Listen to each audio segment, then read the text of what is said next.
What if the most groundbreaking inventions in history weren't lost to time but deliberately hidden from us? Picture a reality where clean, limitless energy powered our homes decades ago, where diseases we still struggle with today were cured long before modern medicine caught up, and where machines defied gravity itself, not as science fiction, but as everyday technology. This isn't just a fantasy. It's the untold story of 42 revolutionary inventions that could have reshaped our world, if only they hadn't been buried, suppressed, or erased by those who stood to lose the most. From the brilliant mind of Nikola Tesla, whose experiments with wireless energy promised to light up the planet without a single power line, to medical miracles that vanished overnight under mysterious circumstances, these are the innovations that threatened to rewrite history. Think about it. How different would your life be if these technologies had been allowed to flourish? No oil crises, no energy shortages, no decades-long waits for cures that already existed. The truth is, progress isn't always a straight line sometimes. It's a battleground where ideas are silenced, and the future is decided behind closed doors. So who decides which inventions see the light of day? Why would anyone want to keep advancements like these from the public? The answers lie in a web of corporate greed, political maneuvering, and the relentless control of knowledge. Over the course of this journey, we'll uncover the secrets behind these forbidden breakthroughs, piece by piece.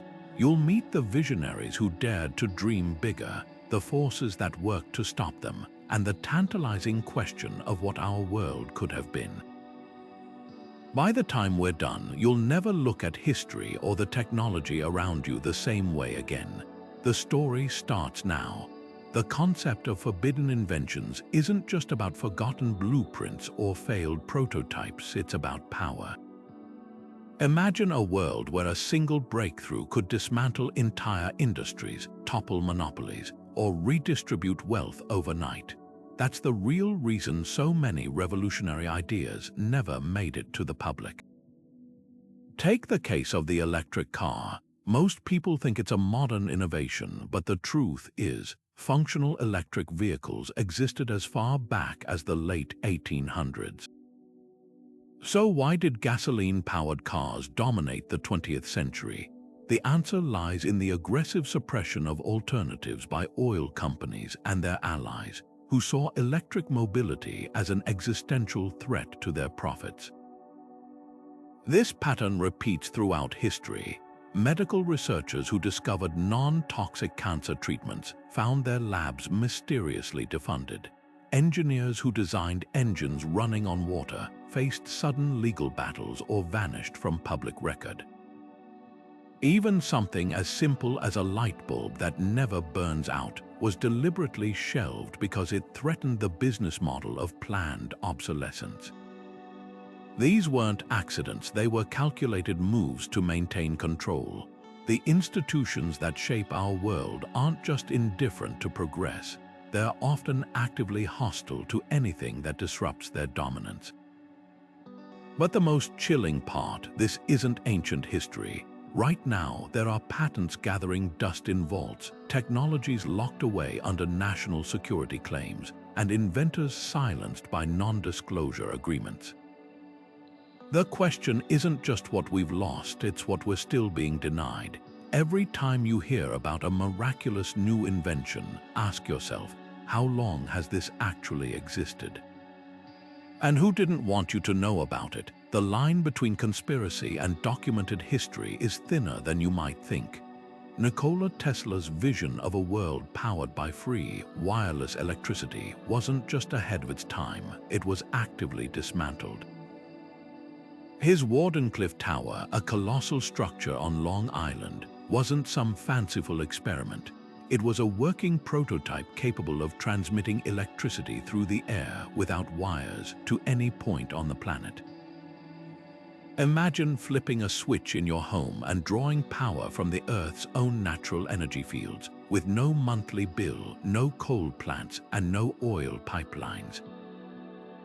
That was the future Tesla was building until the money dried up. The problem wasn't technical failure, it was economics. J.P. Morgan, the billionaire financier backing the project, famously withdrew his support when he realized Tesla's system couldn't be metered.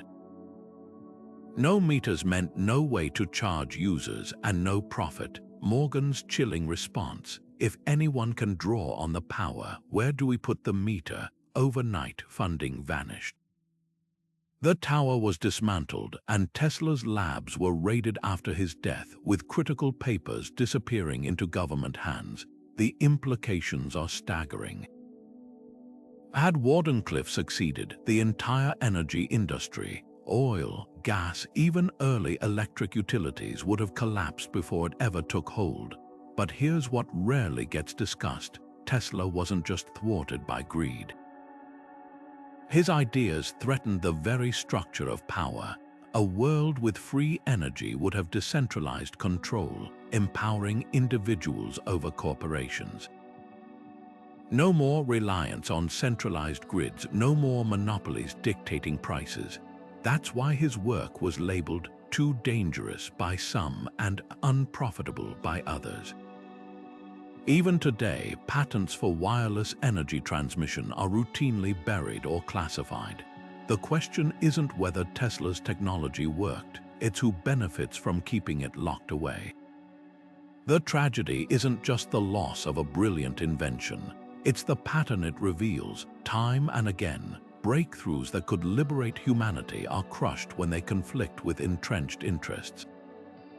Tesla's tower wasn't an isolated case. It was a blueprint for how the future gets derailed, and the most haunting thought: we might still have the pieces to rebuild his vision, if only we were allowed to try. Stanley Meyer's water-powered car wasn't just an invention, it was a direct challenge to the foundation of global power.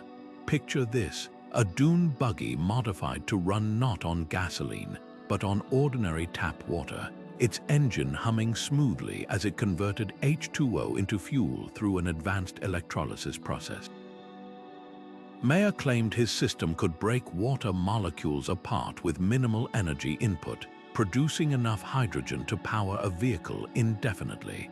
To the oil industry, that wasn't innovation. It was a declaration of war. The timing of Meyer's death is what raises the loudest alarms. In 1998, just days before he was set to finalize a $1 billion licensing deal with the U.S. Department of Defense and a consortium of auto manufacturers, he collapsed suddenly during a business dinner. The official cause: a brain aneurysm. But those close to him noted eerie details: how he'd been receiving threats for years, how his lab notebooks vanished after his passing, and how skeptics rushed to label his life's work a fraud despite his 26 U.S. patents. Even more telling, independent engineers who later examined his prototypes confirmed they couldn't replicate his results, not because the science was flawed, but because critical components of his design were missing.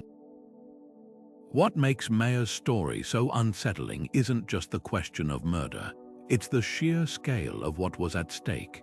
A single water-powered car wouldn't just dent oil profits, it would obliterate them. Think about the ripple effects: no more gas stations, no more oil wars, no more trillion-dollar drilling empires. The entire geopolitical landscape would shift overnight. That's why the water engine wasn't just suppressed, it was smeared. Media outlets parroted debunking claims without ever testing the technology, while experts with ties to energy companies dismissed it as thermodynamically impossible. Yet Meyer's patents, still publicly available, describe a process so efficient it defies conventional physics, coincidence, or calculated disinformation. The real tragedy here isn't just a lone inventor's mysterious death. It's the pattern that follows every breakthrough threatening the status quo. From Tesla's wireless energy to Mayer's water car, the playbook is identical: discredit, disappear, and deny. Today, hydrogen fuel research still exists, but it's carefully controlled, funneled into inefficient, expensive systems that keep us dependent on the same old players. The haunting question isn't whether Mayer's invention worked. It's how many others like it are sitting in locked drawers, waiting for a world brave enough to use them. Dr. Royal Rife's story reads like a medical thriller, one where the cure for cancer wasn't just discovered, but systematically erased. In the 1930s, this brilliant microbiologist developed a machine that could destroy cancer cells without surgery, drugs, or radiation. His method, using precise electromagnetic frequencies to vibrate pathogens until they literally shattered, leaving healthy cells untouched. Rife called it the mortar of the cell, and his clinical trials showed staggering success rates, with terminally ill patients walking out of his lab completely cured. So why isn't his technology in every hospital today? The answer lies in a fire that reduced his life's work to ashes, and a medical industry that branded him a fraud. The details of Rife's downfall are as suspicious as they are tragic. After demonstrating his machine's effectiveness on 16 terminal cancer patients, all of whom reportedly recovered, he attracted the attention of powerful figures. Then, in a single night, his San Diego laboratory burned to the ground. His research papers, prototypes, and even the photographic evidence of his cures were destroyed. Meanwhile, the American Medical Association launched a smear campaign, dismissing his work as quackery, while quietly buying up the patents to his technology. The timing wasn't coincidental. This was the era when chemotherapy and radiation treatments were just becoming lucrative industries, and Rife's machine threatened to make them obsolete. What makes the Rife machine so provocative isn't just its alleged effectiveness. It's the way it exposes the conflict between healing and profit. Think about it. A one-time treatment that cures cancer without expensive drugs or repeat hospital visits doesn't fit a business model built on ongoing care. Even today, researchers experimenting with frequency-based therapies report bizarre obstacles: funding withdrawn, papers rejected without review, or sudden changes in regulatory standards that block clinical trials.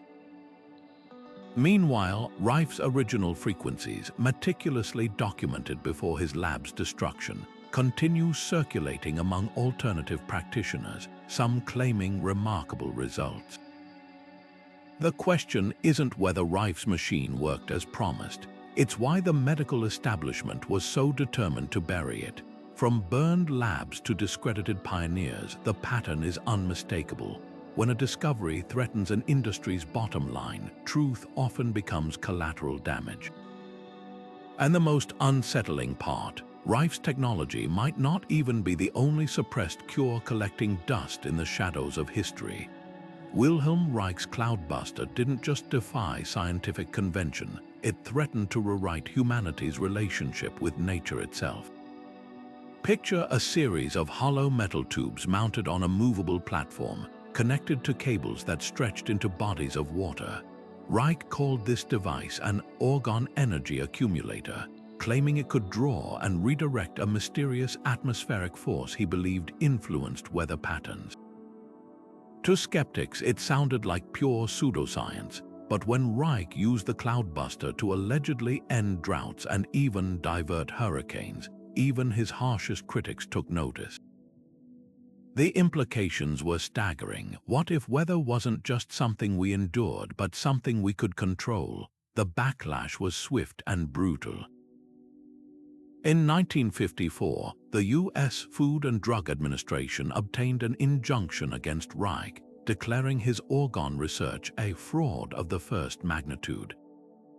Federal agents seized and destroyed his Cloudbusters, burned tons of his books and journals, and even threw him in prison, where he died under mysterious circumstances 2 years later. Officially, the crackdown was about protecting the public from false medical claims. Reich had suggested orgone energy could treat illness, but the sheer ferocity of the response raises darker questions. Why burn the research? Why silence the man instead of simply debunking him? Fast forward to today, and the parallels are impossible to ignore. Modern geoengineering projects like cloud seeding and atmospheric aerosol injection bear an uncanny resemblance to Reich's ideas, except now they're backed by governments and corporations. The same scientific establishment that condemned Reich for playing God with the weather now openly discusses manipulating stratospheric particles to combat climate change. The difference: control. Reich's technology was decentralized, something anyone could theoretically build. Today's weather modification programs are tightly held by elites, far removed from public scrutiny. What makes the Cloudbuster so unsettling isn't just whether it worked, it's the precedent it set. When an invention challenges both scientific dogma and power structures, the reaction isn't debate, it's eradication. Reich's real crime may have been proving that the atmosphere wasn't beyond human influence long before the authorities were ready to admit it. Now, as billionaires patent geoengineering techniques and governments quietly test climate-altering technologies, one has to wonder, were Reich's devices destroyed because they were fraudulent or because they were dangerously ahead of their time? The line between madness and genius has always been drawn by those in power, and sometimes the only thing more threatening than a failed invention is one that works too well. Lester Henderson's magnetic generator wasn't just another crackpot invention. It was a device so promising it caught the attention of Charles Lindbergh, the famed aviator, and even the U.S. military. In the late 1920s, this self-taught engineer from Pennsylvania demonstrated a small, box-like machine that allegedly produced electricity without fuel, batteries, or any external power source. Witnesses claimed it could power lights, radios, and even small motors indefinitely, drawing energy from the Earth's magnetic field. The implications were staggering: a world where energy wasn't just cheap but essentially free. So why did Henderson's workshop suddenly get raided, his prototypes confiscated, and his research disappear into classified files? The story takes a darker turn when you examine the timing. Just as Henderson was preparing to demonstrate his generator to a group of military officials in 1928, his device, which had worked flawlessly for months, mysteriously failed. Suspiciously, critical components had been tampered with, and Henderson himself claimed someone had sabotaged the machine. Even stranger, shortly after, he was visited by representatives from major energy corporations who offered him a lucrative consulting job on the condition he abandoned his research. When he refused, his lab was ransacked, and he spent the rest of his life under surveillance, never able to fully reconstruct his invention. What makes the Henderson generator so compelling isn't just the possibility of free energy. It's the way this story mirrors countless others. From Tesla to Mayer, the pattern is eerily consistent. A revolutionary invention emerges, threatens entrenched power structures, and is swiftly neutralized. Skeptics dismiss Henderson's device as a hoax, pointing to his lack of formal training. But here's what they ignore: Lindbergh, a trained engineer and no fool, was convinced enough to stake his reputation on it. And declassified documents later revealed the military had secretly filed patents based on Henderson's designs, suggesting they saw real potential. The most haunting question isn't whether the generator worked. It's why, nearly a century later, we're still burning fossil fuels when alternatives like this were allegedly within reach. Modern attempts to replicate Henderson's design have been met with mixed results, but one detail stands out. The original blueprints contained cryptic notes about magnetic harmonics and Earth resonance, concepts mainstream physics still struggles to explain. Was Henderson shot onto something profound, or was his invention just another dead end? The truth may lie buried in a vault somewhere, another casualty in the endless war between innovation and control. The orgone accumulator stands as one of history's most controversial inventions, a wooden cabinet lined with layers of metal and organic material, designed to concentrate what Wilhelm Reich called orgone energy. To the untrained eye, it looked like a simple box, but Reich claimed it could harness the same primordial force that governed weather, health, and even emotional well-being. Patients who sat inside reported remarkable recoveries from chronic pain, fatigue, and depression, all without drugs or invasive treatments. At its core, the accumulator wasn't just a medical device. It was a direct challenge to the mechanistic view of biology that dominated 20th century science. Reich's theories flew in the face of established medicine. He argued that illness wasn't just chemical imbalances or pathogens, but blockages in the body's natural flow of orgone, a cosmic energy he compared to the ancient concept of chi, or prana. Mainstream scientists scoffed, dismissing it as mysticism masquerading as science. But here's where it gets intriguing. Modern biophysics has since uncovered phenomena that eerily align with Reich's ideas.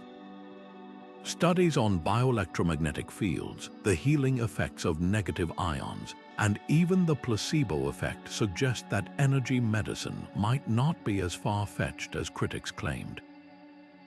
The FDA's brutal crackdown in the 1950s, burning his books, destroying his devices, feels less like protecting the public and more like erasing a paradigm too disruptive to tolerate. What makes the orgone accumulator so fascinating isn't just whether it worked, it's the reaction it provoked. The FDA didn't just ban the device, they issued an injunction against even discussing orgone energy, a censorship so extreme it reads like something from a dystopian novel. Researchers who tried to replicate Reich's work found themselves blacklisted, their funding yanked overnight. Meanwhile, pharmaceutical companies were ramping up production of synthetic drugs, creating a healthcare system reliant on pills rather than prevention. The timing couldn't have been more convenient. Today, the legacy of Reich's invention lingers in unexpected places. From PEMF-pulsed electromagnetic field therapy used in pain management to the growing field of energy psychology, traces of orgone theory resurface in mainstream science, just without the label. The real question isn't whether Reich was a genius or a madman. It's why his work was met with such ferocious suppression instead of rigorous testing. When an idea threatens to upend an entire industry, history shows us the truth often gets buried long before it's disproven. And sometimes the line between pseudoscience and suppressed science is drawn not by evidence but by power. Edward Leeds Kowlen's Coral Castle isn't just a quirky tourist attraction. It's a monument to one of history's most baffling unsolved mysteries.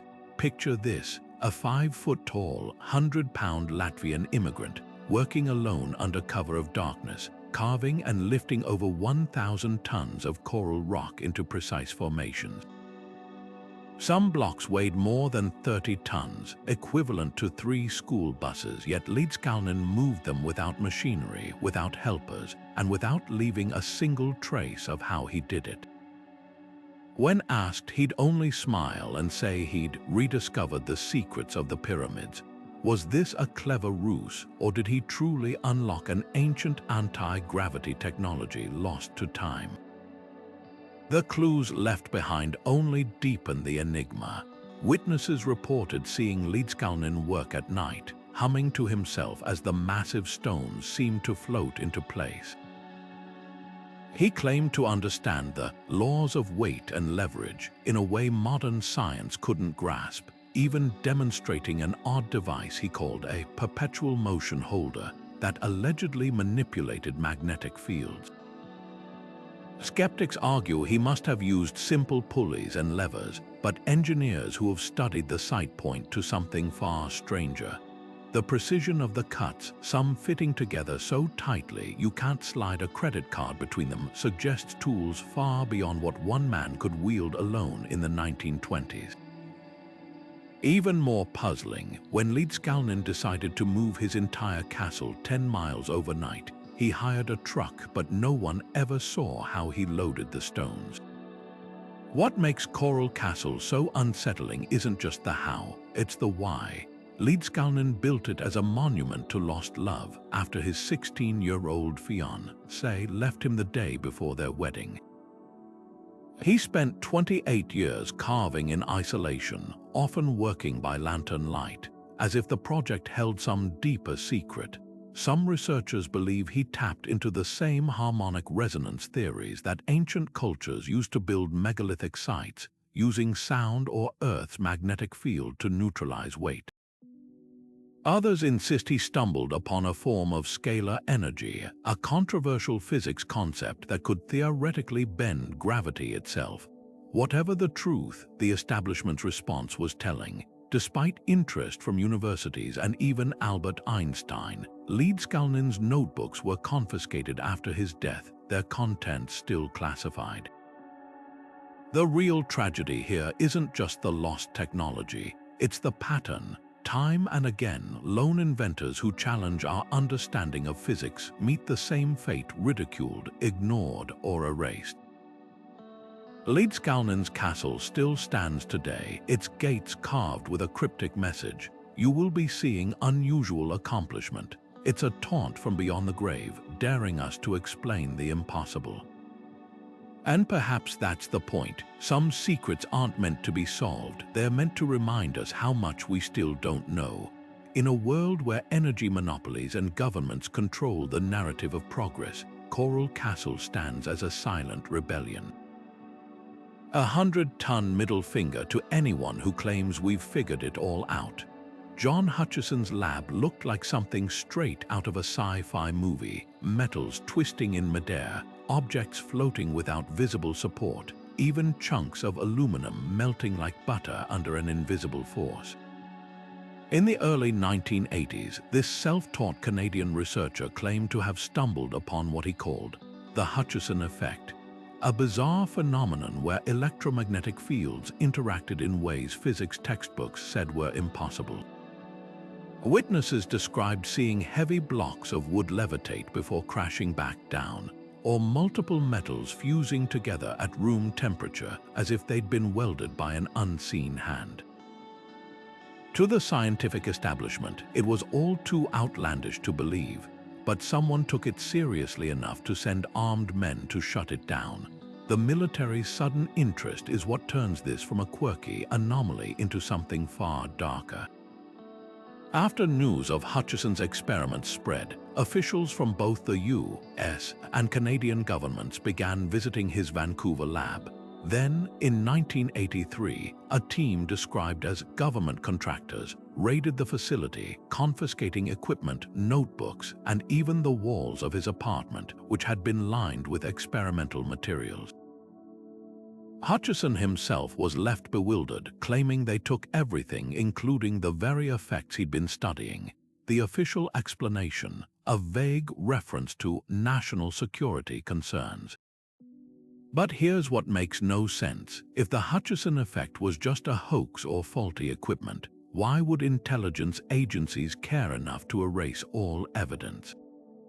Skeptics have spent decades trying to debunk Hutchison's work, pointing to his lack of formal training and the occasional inconsistency in his demonstrations. But they can't explain away the footage that survives, grainy videos showing objects clearly defying gravity, or the sworn testimonies of engineers and physicists who witnessed the phenomena firsthand. Even more telling, some of the recovered notes suggest Hutchison had accidentally replicated classified experiments the military had been running since the 1950s under names like Project Skyvault and G-Lock. Was his real crime not fraud, but stumbling onto secrets he wasn't supposed to find? What makes the Hutchison effect so unsettling isn't just the question of whether it worked. It's the pattern of suppression that follows every claim of anti-gravity or free energy, from Nazi Germany's alleged Bell device to the recent Pentagon-funded studies on UAP propulsion systems. History is littered with examples of gravity manipulation being researched then abruptly buried. Hutchison himself spent his later years in obscurity, occasionally demonstrating smaller-scale effects but never regaining his original equipment or data. The few researchers who have tried to replicate his work report strange hurdles, equipment failures, sudden funding cuts, or even legal threats. The lingering question isn't just about physics, it's about control. If objects can truly be made weightless without massive energy input, entire industries from aerospace to shipping collapse overnight. Imagine a world where skyscrapers are built with floating cranes, where cargo crosses oceans without fuel, where the very concept of heavy becomes obsolete. That's not just innovation, it's a revolution. And revolutions, as history shows, are dangerous to those who profit from the status quo. Hutchison's real legacy might not be the levitating metal or the melted aluminum. It's the proof that sometimes the most forbidden inventions aren't hidden in vaults, they're dismantled in plain sight, leaving us to wonder if the impossible was just a few wires and frequencies away. The Philadelphia experiment isn't just another urban legend. It's a story so bizarre, so shrouded in classified documents and witness testimonies, that even decades later, no one can agree whether it was a military breakthrough or a mass hallucination. According to the law, in 1943, the U.S. Navy conducted a top-secret test aboard the USS Eldridge, a destroyer escort docked in Philadelphia. The goal, to render the ship invisible to radar using powerful electromagnetic fields. But something went terribly wrong.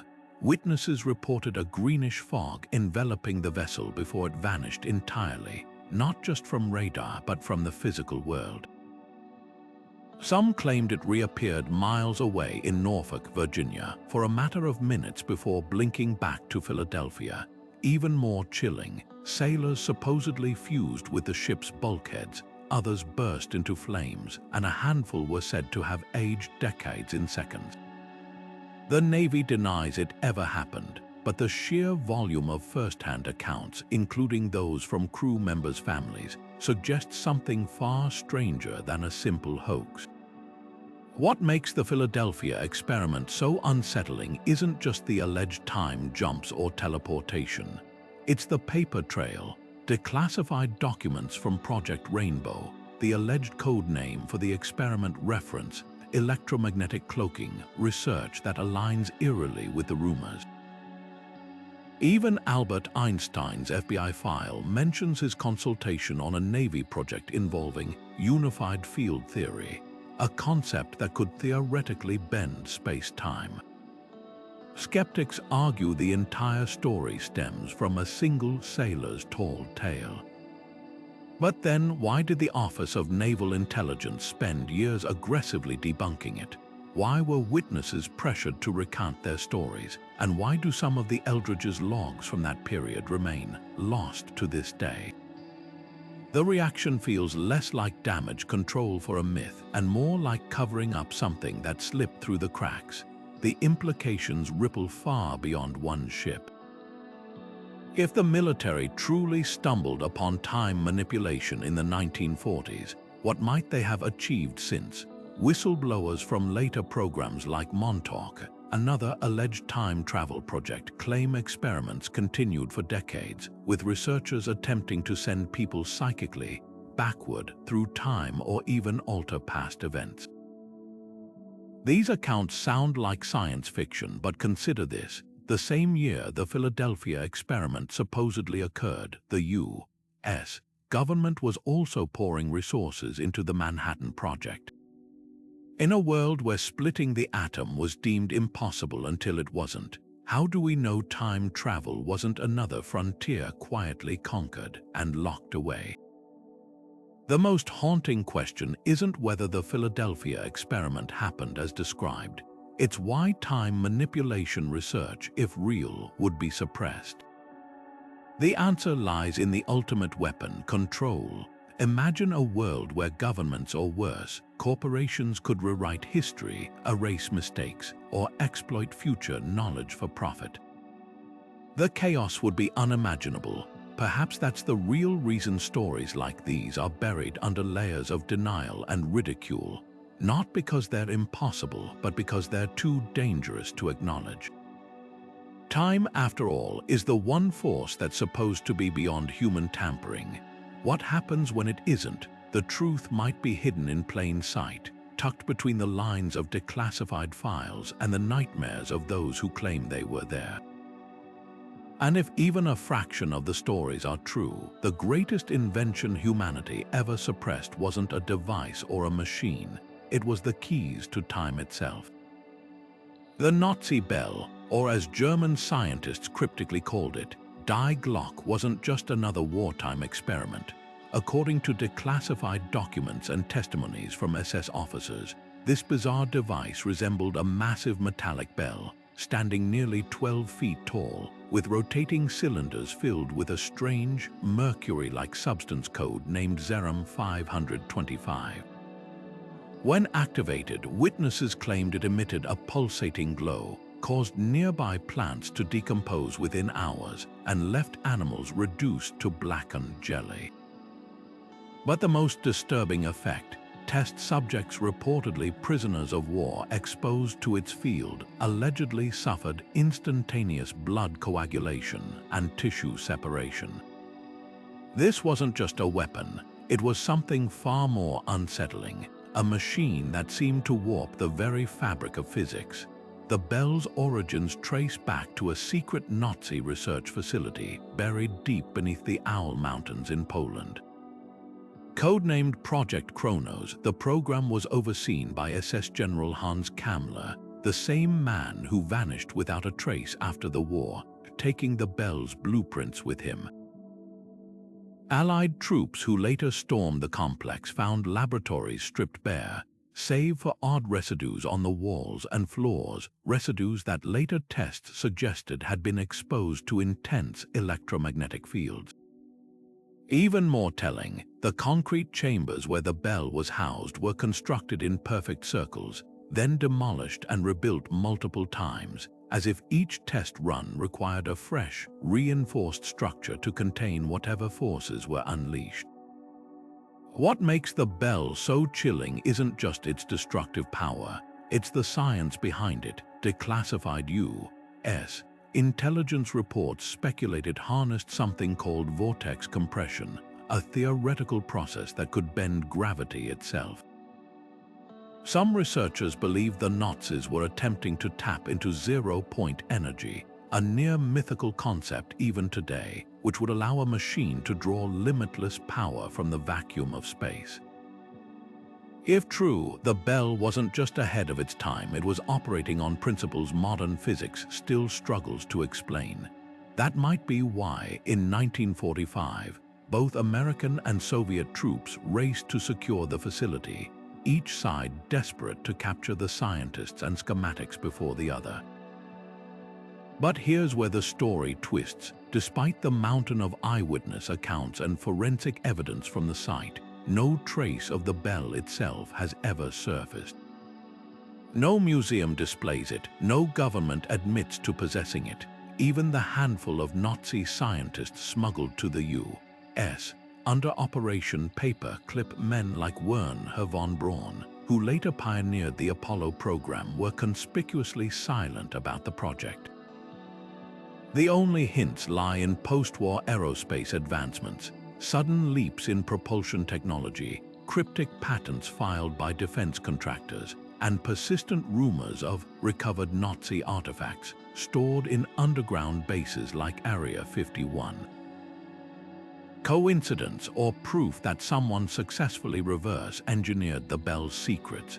The lingering question isn't just whether the bell worked, it's who inherited its legacy. Modern conspiracy theories whisper about shadowy black-budget programs experimenting with gravity manipulation, from the Pentagon's UFO tracking initiatives to Russia's alleged flying saucer prototypes.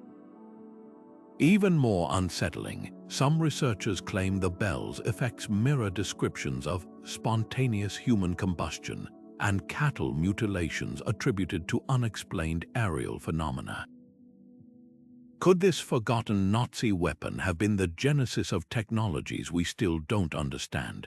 The truth might be buried in some classified archive, or worse, lost forever when Kowlen disappeared. But one thing's certain: in the race to control the future, some inventions are too dangerous to see the light of day. And the bell, with its grotesque experiments and vanished creators, stands as a grim reminder that the line between genius and madness is often written by the victors. Maurice Ward's kitchen looked like the scene of a magic trick gone right. In the late 1980s, this unassuming hairdresser from England with no formal scientific training mixed up a batch of strange white paste in his blender, a material he'd later named Starlight. At first glance, it seemed unremarkable, just another DIY experiment. But when he smeared it onto an egg and blasted it with a blowtorch, something impossible happened. The flame licked at the coating, temperatures soaring past 2,000 degrees Fahrenheit, enough to melt steel. Yet when he cracked the egg open moments later, the yolk inside remained perfectly raw. That was just the beginning. Starlight didn't just resist heat, it defied physics. Tests conducted by independent labs showed it could withstand the force of a nuclear blast, surviving temperatures over 10,000 degrees without breaking down. Even more astonishing, it protected whatever it coated without any noticeable transfer of heat, as if the material somehow bent the laws of thermodynamics. Scientists who examined it were baffled. Here was a substance that could render tanks impervious to missile strikes, make buildings fireproof, or even shield spacecraft during re-entry, all from a recipe that reportedly included everyday polymers and ceramics. The military took immediate notice. The potential was staggering. Imagine firefighters walking unharmed through infernos, or skyscrapers coated in a layer so thin it was invisible, yet able to survive a direct hit from a thermobaric weapon. Yet Starlight never made it to production. Despite demonstrations for NASA, the Ministry of Defense, and aerospace giants, no deals materialized. Ward, fiercely protective of his invention, refused to patent it, fearing the formula would be stolen or altered. Instead, he demanded unorthodox terms, full control over manufacturing, and a staggering 50% of profits, conditions corporations found impossible to accept. Then, in 2011, Ward died suddenly, taking the exact composition of Starlight to his grave. Conspiracy theorists whispered about suppressed technology, but the truth might be simpler and darker. The real tragedy of Starlight lies in what it reveals about innovation itself. Here was a material that could have saved countless lives, yet it clashed with the slow, profit-driven gears of industry. Fireproofing alone was a multi-billion-dollar market. Starlight threatened to collapse it overnight. Insurance companies, construction firms, even military contractors all stood to lose if a single coating could obsolete their entire product lines. And without a patent, Ward's creation existed in limbo, too revolutionary to ignore, too disruptive to embrace. Today, labs still struggle to replicate Starlight's properties, though tantalizing clues remain. Ward's family claims fragments of the formula survive in handwritten notes, locked away in secrecy. Meanwhile, modern materials science edges closer to similar breakthroughs: graphene aerogels, ceramic nanocomposites, yet nothing matches the sheer simplicity of that original kitchen experiment. The question isn't just whether Starlight worked. It's why we allow bureaucracy and greed to dictate which inventions live or die. In a world where a hairdresser's blender held the key to fireproofing civilization, the greatest barrier to progress might not be the limits of science, but the inertia of those who control it. Charles Pogg's workshop smelled like gasoline and possibility. In 1933, this Canadian mechanic unveiled something that should have rewritten the rules of transportation: a carburetor so efficient it could double a car's gas mileage overnight. Picture a world where filling up your tank once could take you from New York to Chicago and back without stopping. That wasn't science fiction to Pogg. It was a working prototype, demonstrated in front of stunned engineers and journalists who watched as his modified Ford coupe logged over 200 miles on a single gallon of fuel. The press called it a miracle. Detroit called it a threat. The mechanics behind Pogg's design were deceptively simple. Traditional carburetors wasted fuel by vaporizing it inefficiently, but his invention used a series of heated chambers to superheat the gasoline, breaking it down into an ultra-fine mist that burned with near-perfect combustion. The result: more power, less waste, and a radical reduction in emissions decades before environmental concerns entered public consciousness. Independent tests confirmed the results, and major automakers scrambled to get their hands on it. Then silence. The patents were acquired by industry giants and promptly vanished into corporate vaults. Pogg spent the rest of his life fighting legal battles, watching as his invention was dismissed as too complex or unreliable, while gas-guzzling engines dominated the roads. What makes this story so infuriating isn't just the lost technology, it's the paper trail of suppression. Internal memos from Ford and General Motors later surfaced, revealing deliberate efforts to delay fuel-efficient innovations to protect profits from parts sales and planned obsolescence. Oil companies played their part too, lobbying against regulations that might force carburetor upgrades. The math was brutal. If every car suddenly used half the fuel, entire sectors of the energy economy would collapse. Pogg's invention wasn't just shelved, it was buried under an avalanche of influence, from corporate boardrooms to congressional hearings. The echoes of this sabotage still haunt us today. Modern fuel injection systems achieve some of what Pogg envisioned, but only after decades of incremental progress, and only because oil crises and emissions laws forced automakers' hands. Meanwhile, replicas of Pogg's carburetor built by enthusiasts continue to perform as advertised, proving the technology worked all along. The real question isn't whether Big Auto killed this innovation. It's how many others like it are gathering dust in patent libraries, waiting for a crisis severe enough to justify their release.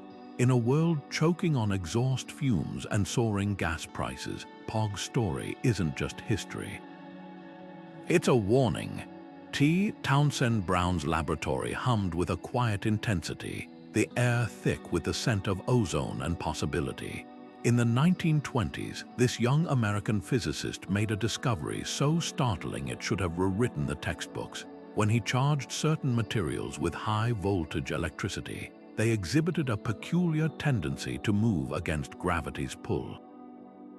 He called it Electrogravitics, and to the handful of witnesses who saw his early experiments, it looked like magic. Small disks wired to a power source would levitate or drift toward the edges of their platforms as if gravity itself had been dialed down. Brown wasn't just tinkering with static electricity. He believed he'd found a way to bend the fabric of spacetime with nothing more than a carefully tuned electrical field. The implications were staggering. If gravity could be manipulated this way, the dream of anti-gravity propulsion, long dismissed as fantasy, suddenly seemed within reach. Imagine aircraft with no wings, no jet engines, just silent, shimmering disks gliding effortlessly through the sky. No wonder the military took notice. By the 1950s, Brown was working under contract with the U.S. Navy. His research classified under names like Project Winterhaven. Declassified documents from the era reference electrokinetic phenomena capable of generating lift without traditional aerodynamics, and even suggest the technology could achieve speeds exceeding Mach 3. Then, just as quickly as it began, the funding vanished. Brown's labs were shuttered, his papers seized, and the few scientists who'd collaborated with him were reassigned or silenced. What happened? The official explanation was lack of practical application, but the timeline tells a darker story. Brown's most promising experiments coincided with the rise of the aerospace industry and the massive profits tied to conventional jet and rocket technology. Anti-gravity propulsion wouldn't just disrupt aviation, it would obliterate it. No more fuel costs, no deafening engines, no need for sprawling airports. The very corporations and government agencies funding Brown stood to lose trillions if his work succeeded. Worse yet, whispers began circulating that his devices bore an uncanny resemblance to the flying saucers, suddenly being reported in waves across America. Was electrogravitics the hidden science behind the UFO phenomenon? And if so, who stood to gain by keeping it under wraps? Decades later, the truth remains just out of reach. Brown's original patents are public, their diagrams deceptively simple. Asymmetrical capacitors, high-voltage circuits, and cryptic notes about dielectric asymmetry. Independent researchers have replicated some of his results, observing slight but measurable thrust in controlled tests. Yet mainstream physics still dismisses electrogravitics as a fringe curiosity, a glitch in measurement or wishful thinking. But ask yourself this: why would the military fund decades of research into something they believed was impossible? Why do reports of similar technology keep surfacing in black budget programs, from the Pentagon's recent UAP task force to Russia's rumored flying Kremlin experiments? The most haunting possibility isn't that Brown failed. It's that he succeeded and his discovery was too dangerous to release. Anti-gravity doesn't just change how we fly, it changes how we fight. A vehicle with no thermal signature, no exhaust trail, capable of hovering silently or accelerating faster than any missile could track. That's not just an invention. It's a revolution, and revolutions, as history shows, are rarely handed to the public. Brown spent his final years in quiet frustration, watching as his life's work was buried under layers of classification and ridicule. His last words to a colleague were telling: "They'll admit it when they're ready, and by then it won't be mine anymore." Perhaps the answer lies not in dusty archives, but in the skies above us. Next time you see a news clip about unexplained aerial phenomena, lights darting in ways that defy physics, craft hovering without sound or propulsion, remember Brown's humming discs and the military's sudden silence. Some inventions aren't lost, they're just waiting for the world to catch up. Deep in the basement of Baghdad's National Museum lies a collection of artifacts that defy conventional history. Clay jars no larger than a fist, each containing a copper cylinder and an iron rod sealed with asphalt. Discovered in 1936 near the ruins of an ancient Parthian village, these objects were initially catalogued as simple storage vessels.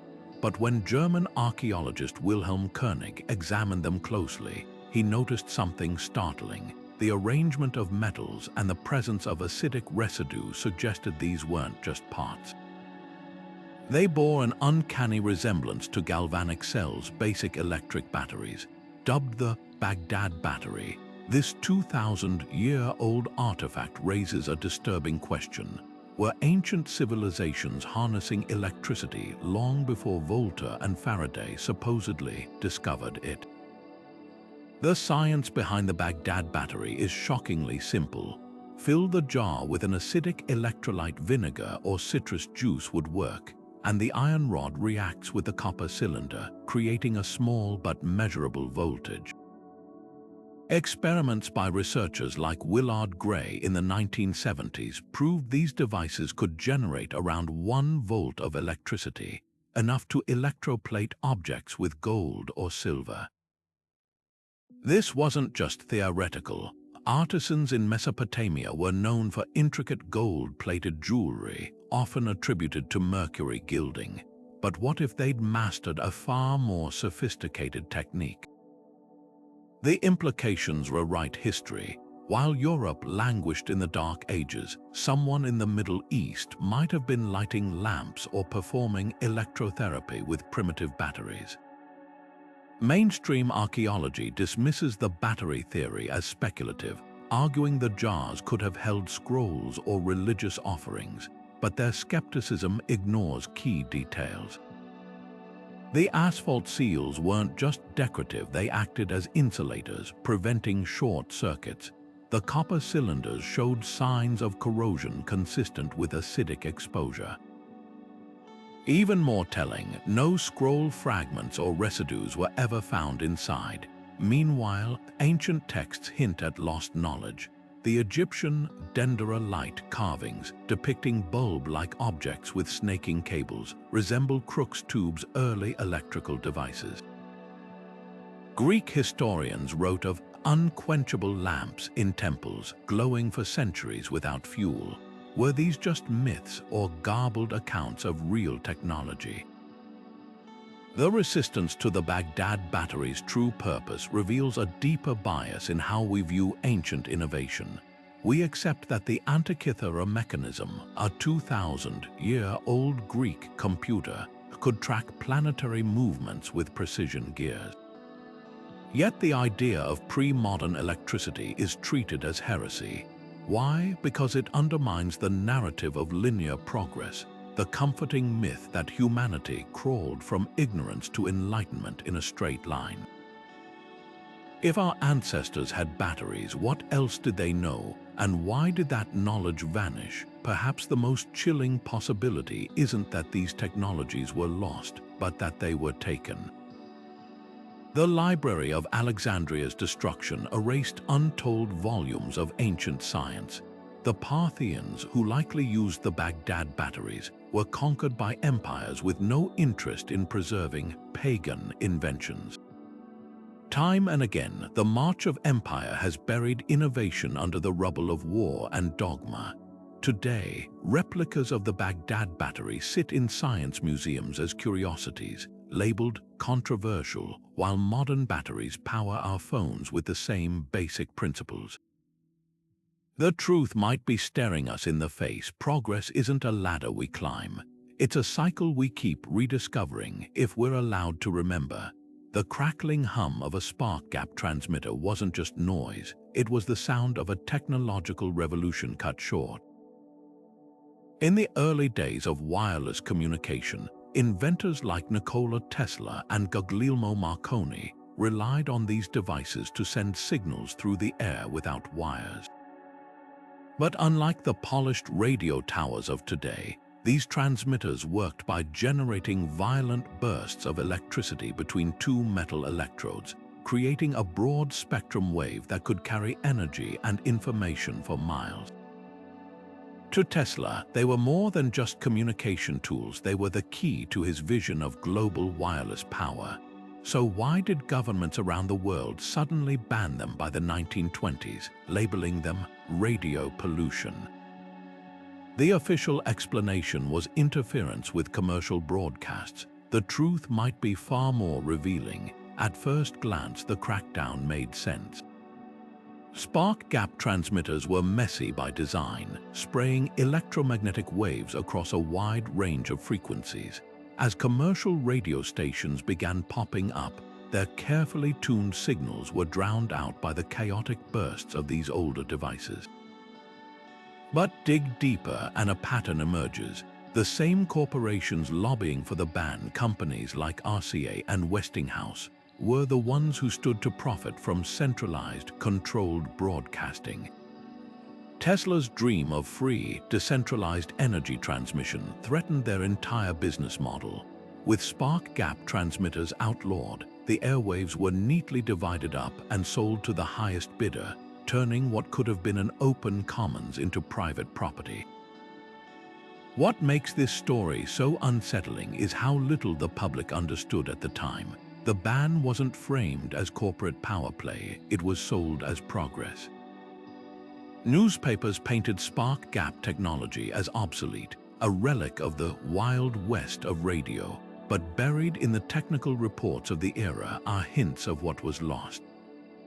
Tesla's most ambitious experiments used these transmitters not just to send Morse code, but to beam actual electricity through the air, lighting lamps miles away without wires. Had the technology been refined instead of outlawed, we might have had wireless charging a century earlier, not as a novelty for smartphones, but as the backbone of our power grid. The echoes of this suppression still resonate today. Modern regulations strictly control who can broadcast and on which frequencies, with hefty fines for unauthorized transmissions. While this keeps the airwaves orderly, it also means innovations in wireless power, like long-range energy beaming or mesh networks, face steep bureaucratic hurdles. Meanwhile, patents for directional spark gap systems, which could have minimized interference, gathered dust in archives, their potential never fully explored. The next time your phone takes hours to charge via a tangled cable, remember, the wireless future might have arrived decades ago, if only it hadn't been silenced by the crackle of corporate interests. Georges Lakhovsky's laboratory in 1920s Paris looked more like an artist's studio than a medical facility. Copper coils spiraling from the ceiling, intricate metal antennas humming with invisible energy, and patients sitting calmly as strange devices pulsed around them. At the heart of it all stood his masterpiece, the multi-wave oscillator, a towering apparatus of polished brass and gleaming wires that he claimed could restore health by bathing the body in a symphony of electromagnetic frequencies. To the medical establishment, it was madness. To the terminally ill patients who walked out of his clinic with tumors shrunken and pain vanished, it was nothing short of a miracle. Lakhovsky's theory was as radical as his machine. He believed every cell in the body vibrated at its own unique frequency, and disease occurred when these natural oscillations were disrupted. His oscillator didn't attack pathogens directly. It emitted a broad spectrum of electromagnetic waves, like tuning forks for the human body, encouraging cells to retune themselves to their healthy state. The results, documented in European medical journals of the time, bordered on the unbelievable: cancer remissions, regenerated nerves, even regrown bone tissue. But when Lakhovsky brought his invention to America, the reaction wasn't scientific curiosity, it was a swift and brutal crackdown. The FDA condemned the device as dangerous quackery, confiscated his equipment, and erased his research from mainstream medical discourse. The irony: modern science is quietly catching up to Lakhovsky's ideas. Today's bioresonance therapy uses similar principles, with devices that analyze and adjust the body's electromagnetic fields to promote healing.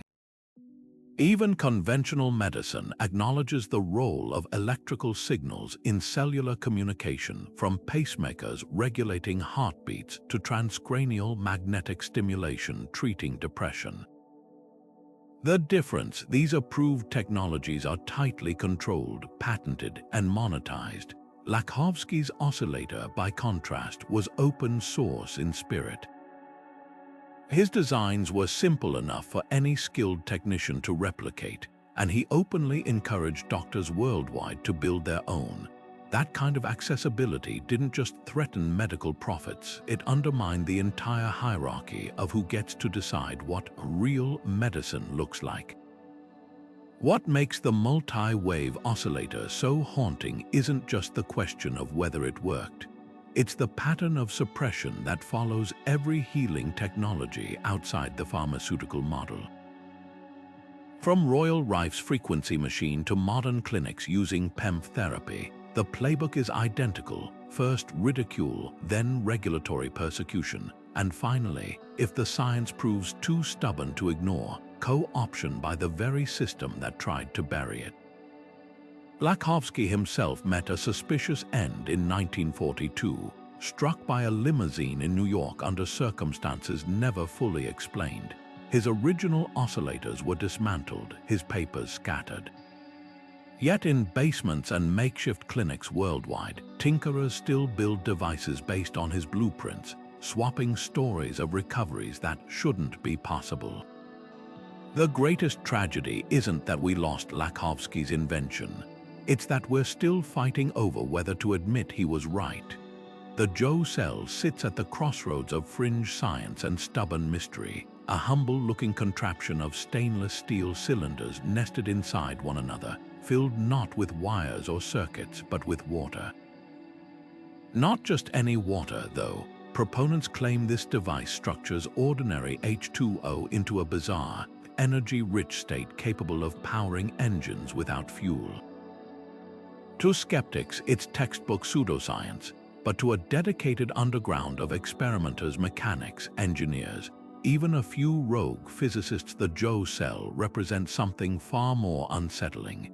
A glimpse into a physics we don't yet understand, one that could rewrite the rules of energy itself. The principle sounds ripped from a sci-fi novel.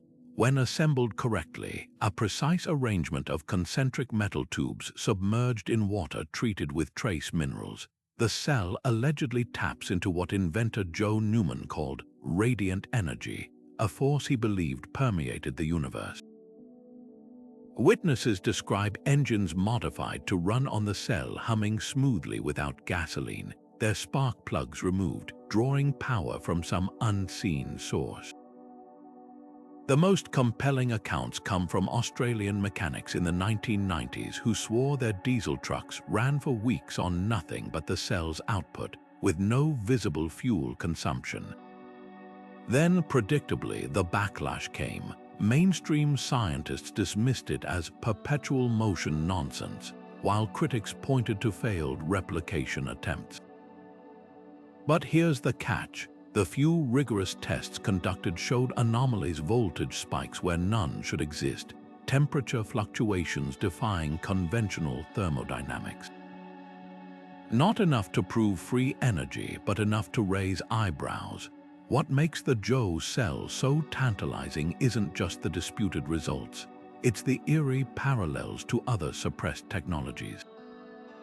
The structured water at its core resembles Victor Schauberger's living water experiments from Nazi Germany, another case of bizarre fluid dynamics dismissed by mainstream science. The orgone-like energy some describe mirrors Wilhelm Reich's controversial claims. Even the cell's reported effects, engines running cooler, metals exhibiting strange properties, echo Cold War rumors of Soviet torsion field devices. Coincidence or evidence of a hidden thread connecting these ostracized inventions? The real controversy lies in why such a simple device provokes such fierce resistance. Unlike complex machines requiring rare materials, a Joe cell can be built in any garage for a few $100s. No patents, no proprietary tech, just metal and water. That kind of accessibility terrifies industries built on energy scarcity. Imagine a world where every homeowner could fabricate a power source in their backyard, severing ties to oil companies and power grids overnight. The economic shockwaves would dwarf even Tesla's wireless energy vision. Perhaps that's why genuine research into structured water's properties remains sidelined, relegated to obscure journals and whispered conferences. Yet the most haunting question isn't whether the Joe cell works as claimed. It's why the scientific method supposedly open to all phenomena seems to freeze when confronted with anomalies like this. Failed replications are cited as proof of fraud, while successful ones are ignored as bad science. The pattern repeats through history. From Galileo's telescope to cold fusion, breakthroughs often face deafening silence before grudging acceptance. Today, a handful of researchers are quietly revisiting the cell's mechanics, searching for clues in quantum electrodynamics or proton-spin interactions. Their work flies under the radar, unfunded and uncelebrated. But if even one of them cracks the code, the energy crisis might not be solved by some futuristic tech. but by a forgotten invention collecting dust in a suburban garage, waiting for its second chance. Deep in the Swiss countryside, a small religious community called Methernitha guarded a secret that defied every known law of physics. Their invention, dubbed the tester-ticker, looked like something salvaged from a steampunk fantasy, a whirring assembly of rotating discs, copper coils, and Leyden jars crackling with apparent static electricity. Yet, according to those who witnessed it in action, this bizarre machine didn't just store energy, it generated it, powering lights and appliances indefinitely without any visible fuel source or external input. Engineers and physicists who examined it came away baffled. Some called it perpetual motion, others whispered about hidden wires or clever trickery, but the real mystery. Why did this machine and the people who built it vanish almost as suddenly as they appeared? The tester-ticker's origins are as enigmatic as its operation. Developed in the 1970s by a group of reclusive inventors within Methernitha, the device allegedly drew power from atmospheric electricity, using rotating acrylic discs to build up static charges that were then amplified through a series of capacitors and transformers. Witnesses described it humming quietly as it powered entire workshops, its output steady enough to run sensitive equipment without fluctuations. What set it apart from other so-called free energy machines was its sheer durability. Some claimed it operated continuously for years without maintenance or degradation. Even more perplexing, the community refused to patent it, sharing schematics only with select visitors before abruptly ceasing all demonstrations in the late 1980s. Skeptics were quick to dismiss the tester-ticker as an elaborate hoax, pointing to the lack of peer-reviewed testing or the group's reluctance to let outsiders dismantle the device. Yet those who studied its design noted eerie parallels to Nikola Tesla's unfinished work with electrostatic generators. Both relied on rotating disks and careful dielectric arrangements, suggesting the Swiss inventors might have stumbled onto a forgotten principle of electromagnetism.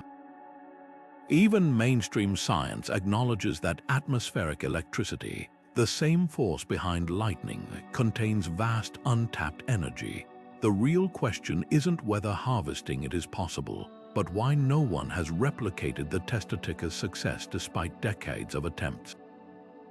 The abrupt end to Methernitha's experiments raises darker questions. Former members hinted at external pressures, visits from unidentified officials, sudden shortages of critical materials, even whispered threats about the danger of decentralizing energy production. Whether these accounts are true or not, the timing is suspicious. The tester-ticker's disappearance coincided with the rise of nuclear power and the oil industry's tightening grip on global energy policies.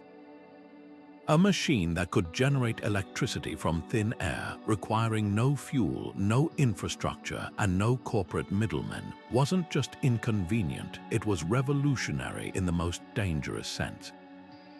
Today, the tester-ticker exists only in grainy footage and fragmented blueprints, its legacy kept alive by a handful of researchers who insist its secrets remain valid.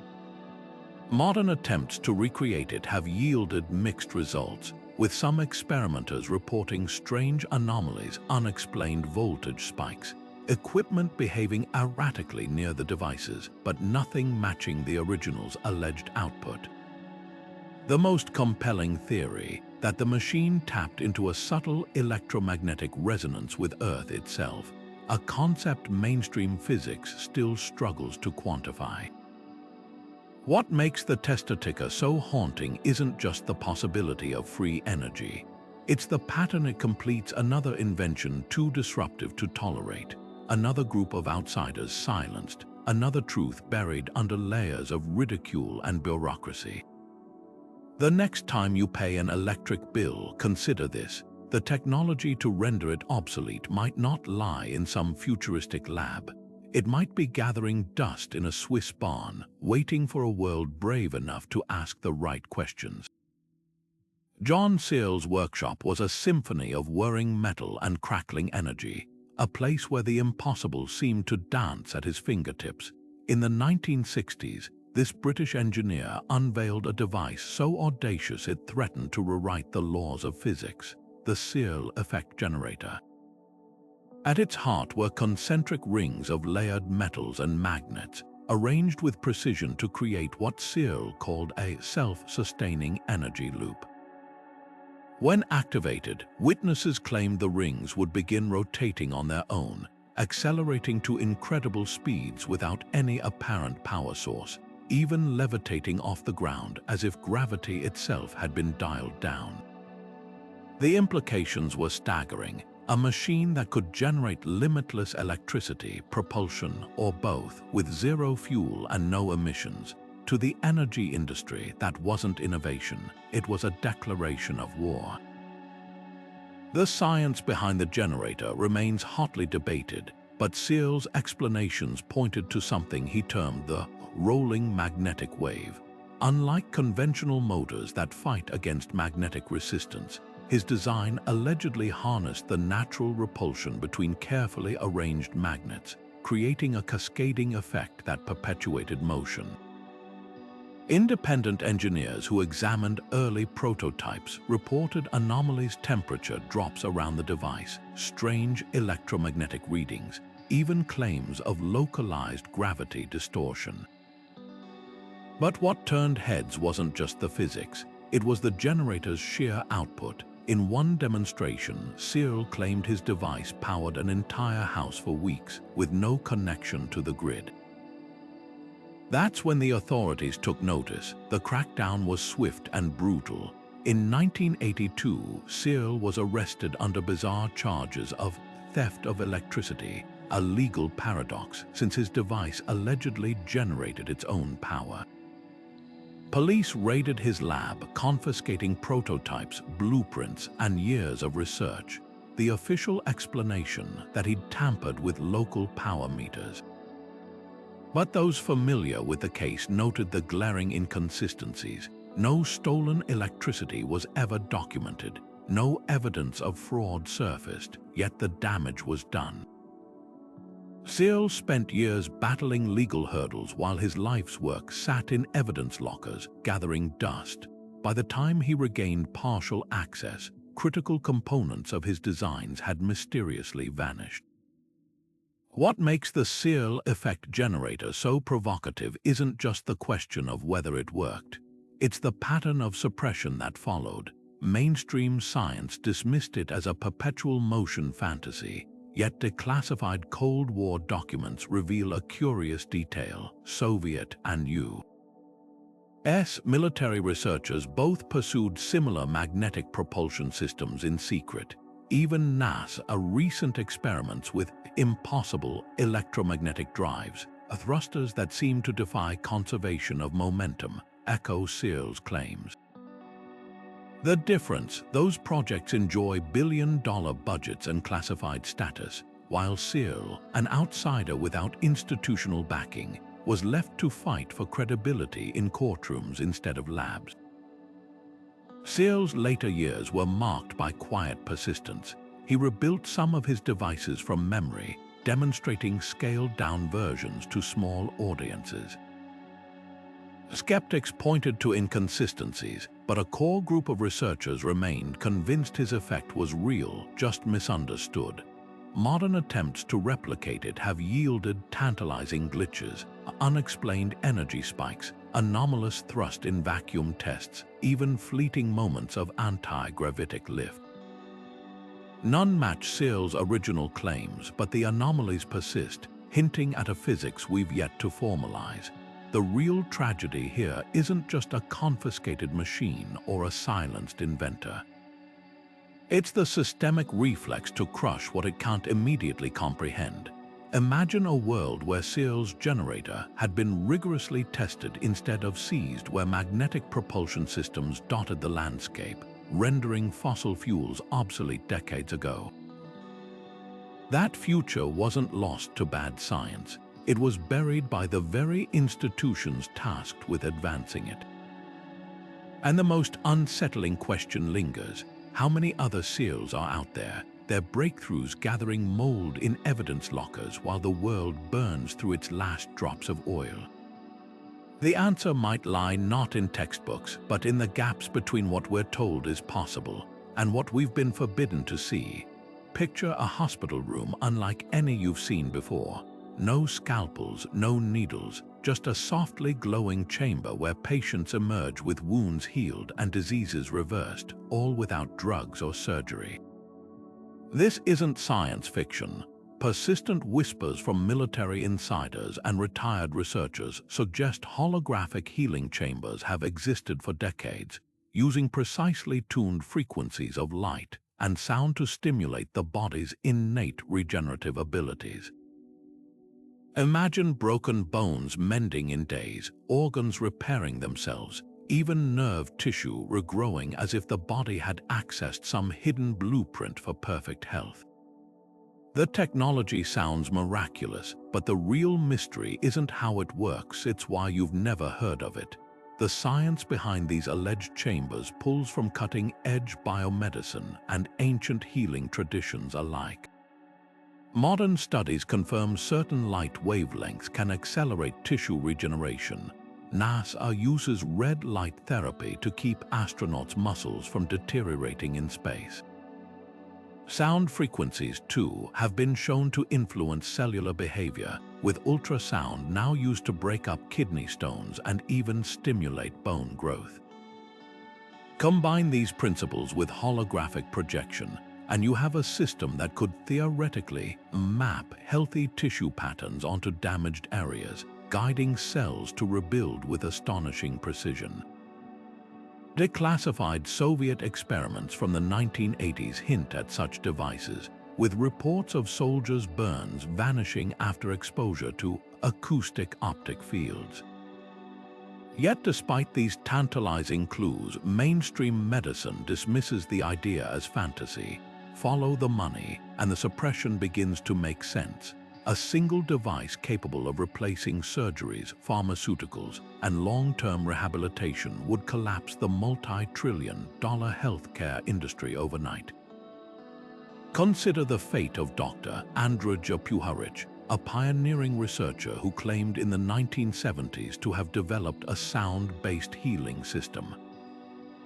After demonstrating rapid tumor reduction in animal trials, his lab was raided by unidentified men who shredded his notes and dismantled his equipment.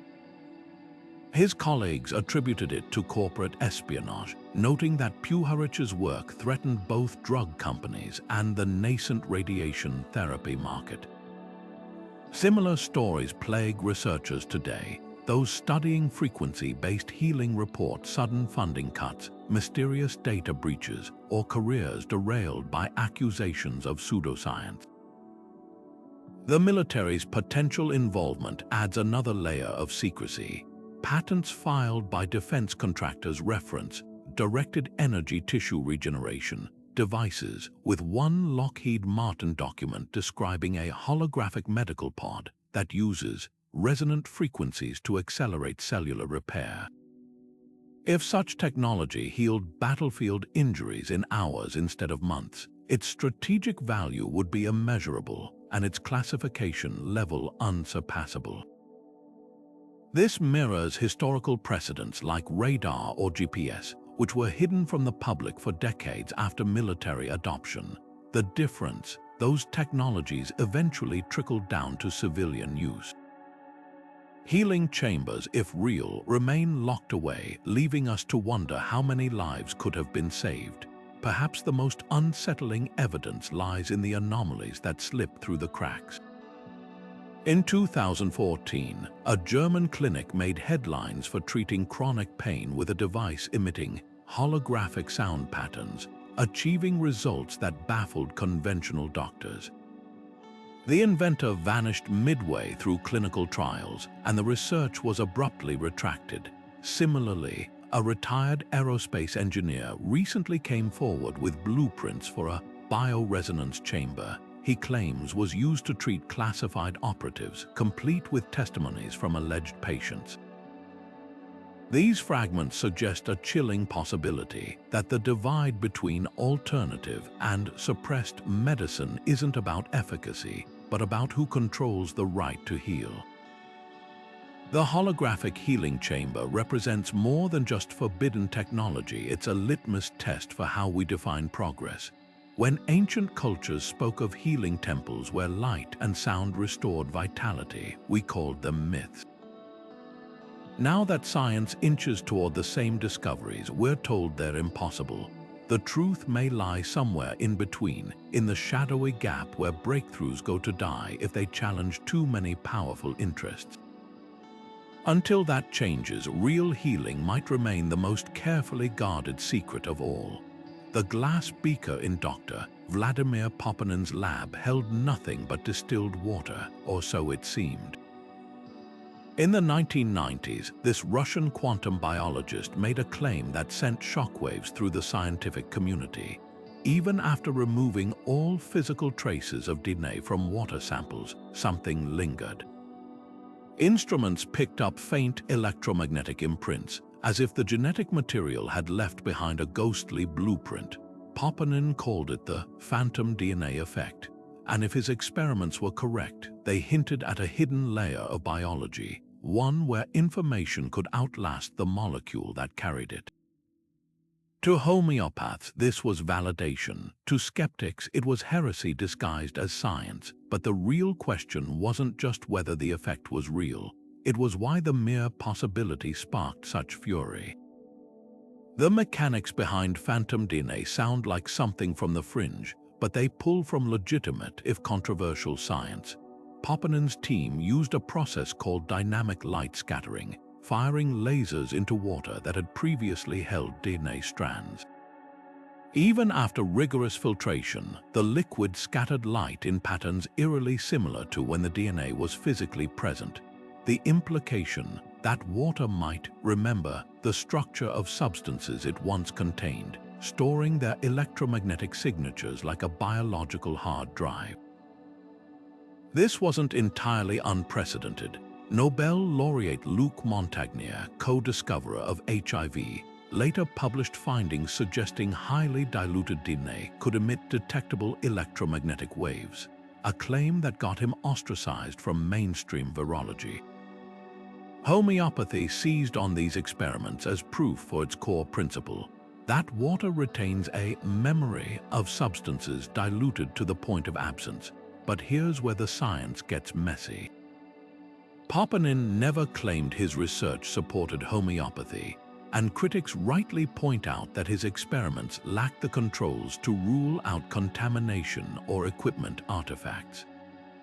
Yet the backlash went beyond skepticism. Labs attempting to replicate the work reported sudden funding cuts. Peer-reviewed journals refused to publish follow-up studies. Montagnier himself claimed his emails were hacked after announcing plans to investigate the phenomenon further. The reaction felt less like scientific rigor and more like a coordinated effort to bury an idea before it could be properly tested. What makes phantom DNA so threatening isn't just the challenge to biochemistry textbooks. It's the economic earthquake it could trigger. Imagine if water could indeed store and transmit biological information without physical molecules. The entire pharmaceutical industry, built on the premise that drugs require active compounds, would face obsolescence. Insurance companies would revolt at the thought of reimbursing treatments with no active ingredients. Even the environmental implications are staggering. If pollutants left electromagnetic ghosts in water supplies, current filtration methods would be hopelessly inadequate. No wonder those with vested interests fought so hard to brand the research as pseudoscience. The most tantalizing clue lies in what happened next. While Western science dismissed phantom DNA, Russian and Chinese researchers quietly advanced the work under military and agricultural programs. Declassified Soviet-era documents reference experiments using information-loaded water to accelerate plant growth or treat radiation sickness. Meanwhile, A 2019 study at India's IIT Bombay recorded anomalous changes in water's hydrogen bond structure after exposure to DNA changes that persisted long after the DNA was removed. These findings never made headlines, but they hint at a pattern. When science threatens to rewrite the rules, it either gets crushed or co-opted by those with the power to control the narrative. Perhaps the real scandal isn't whether water remembers DNA. It's that we may never know for sure. The phantom DNA effect sits in a gray zone, too explosive to ignore, too disruptive to explore openly. Like so many forbidden inventions, its truth might not lie in published papers, but in the gaps between what we're allowed to study and what gets labeled too dangerous to know. And in those gaps, whole new worlds of possibility wait, unseen but not yet erased. The lab notebooks of Dr. Randall Mills read like the sketches of a mad genius, pages dense with equations describing a form of hydrogen that shouldn't exist. In 1991, this Harvard-trained physician-turned-physicist dropped a bombshell on the scientific world. He'd discovered a previously unknown state of matter hidden within the simplest atom. He called it hydrino, a tiny, ultra-dense form of hydrogen where electrons orbit closer to the nucleus than quantum mechanics allows. According to Mills, when hydrogen transitions into this forbidden state, it releases enormous bursts of clean energy, enough to power cities without pollution, radioactive waste, or fossil fuels. The implications were staggering. The reaction from mainstream science, deafening silence, then outright ridicule. What makes the black light power process so polarizing isn't just its defiance of textbook physics. It's the mountain of anomalies that refuse to disappear. Mills' team documented hundreds of experiments where specially designed reactors chambers filled with hydrogen gas and proprietary catalysts produced sudden, unexplained heat surges far beyond chemical explanations. Independent engineers who witnessed demonstrations described meters spiking as temperatures hit thousands of degrees, with no conventional fuel consumed. Even critics admitted the energy output was real. They just insisted it couldn't possibly come from hydrinos because, well, hydrinos couldn't exist. Quantum theory said so. Except physics has been wrong before. Think of how Newtonian mechanics cracked under the weight of relativity. The establishment's dismissal followed a familiar script. Peer-reviewed journals rejected Mills' papers without review. Wikipedia editors labeled his work fringe science within minutes of posting. Prominent physicists publicly mocked the hydrino concept without ever examining the experimental data. Yet behind closed doors, the energy sector paid attention. Utility companies quietly invested millions in black light powers research. Defense contractors filed patents suspiciously similar to Mills' designs. The pattern was telling: publicly ridicule, privately replicate, because if even a fraction of the claims held true, the energy landscape would transform overnight. Imagine power plants the size of shipping containers producing gigawatts with nothing but water as feedstock. No smokestacks, no uranium rods, just hydrogen squeezed into its hyper-efficient shadow state.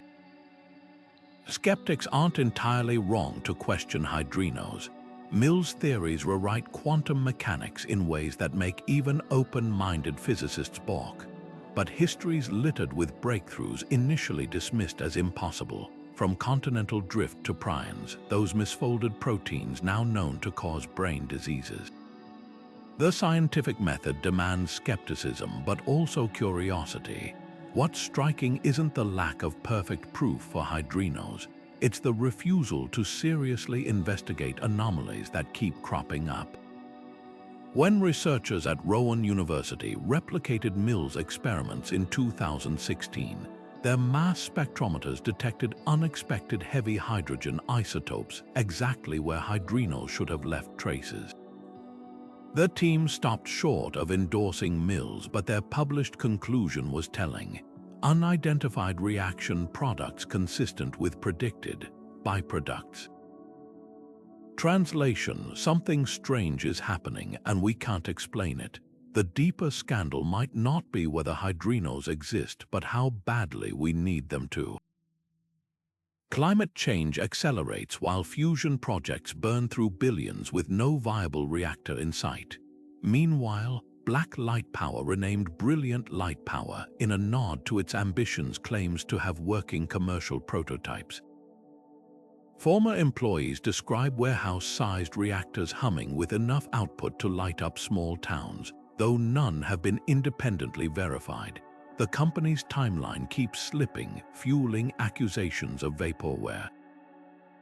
But what if the delays stem less from technical hurdles than from systemic resistance? Energy transitions aren't just about technology, they're about power, literally. A world running on cheap hydrino reactors would bankrupt oil states, collapse utility monopolies, and rewrite geopolitics. That's not just innovation. It's revolution bottled in a reactor core. Perhaps the most telling clue lies in the patents. Mills holds over 100, many granted after rigorous vetting by examiners with physics backgrounds. Patent offices don't endorse theories, but they do verify that inventions work as described. If hydrinos were pure fantasy, how did these reactors pass muster?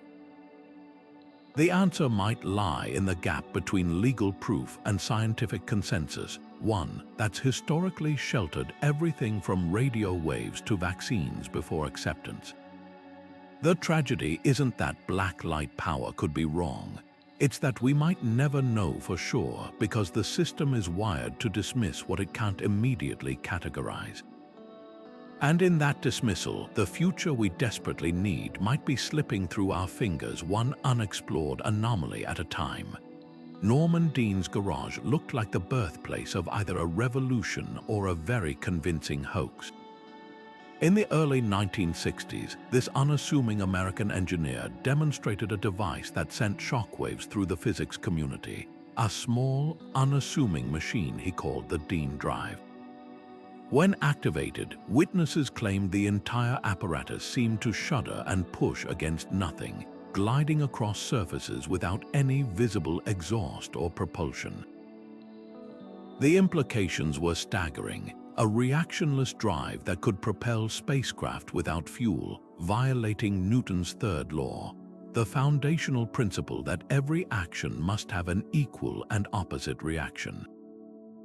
To mainstream science, it was impossible. To the military and aerospace industries, it was either the future or a threat that needed immediate scrutiny. The mechanics behind the Dean drive remain shrouded in mystery, but declassified documents hint at its bizarre operating principle. Unlike rockets that throw mass backward to move forward, Dean's device allegedly created thrust through asymmetric vibrations, rapid pulses of energy that somehow generated a net directional force. Early observers described it as a washing machine that walked across the floor by shaking itself. Though Dean insisted the effect scaled up, he envisioned spacecraft silently gliding between planets without fuel tanks or giant engines, their only limit being the durability of the components. The U.S. military took enough interest to secretly test prototypes, while NASA reportedly studied the technology under Project Outgrowth. Then, suddenly, all official reports concluded the device was non-functional, and the files were sealed. What makes the Dean drive so tantalizing isn't just the debate over whether it worked. It's the pattern of suppression that followed.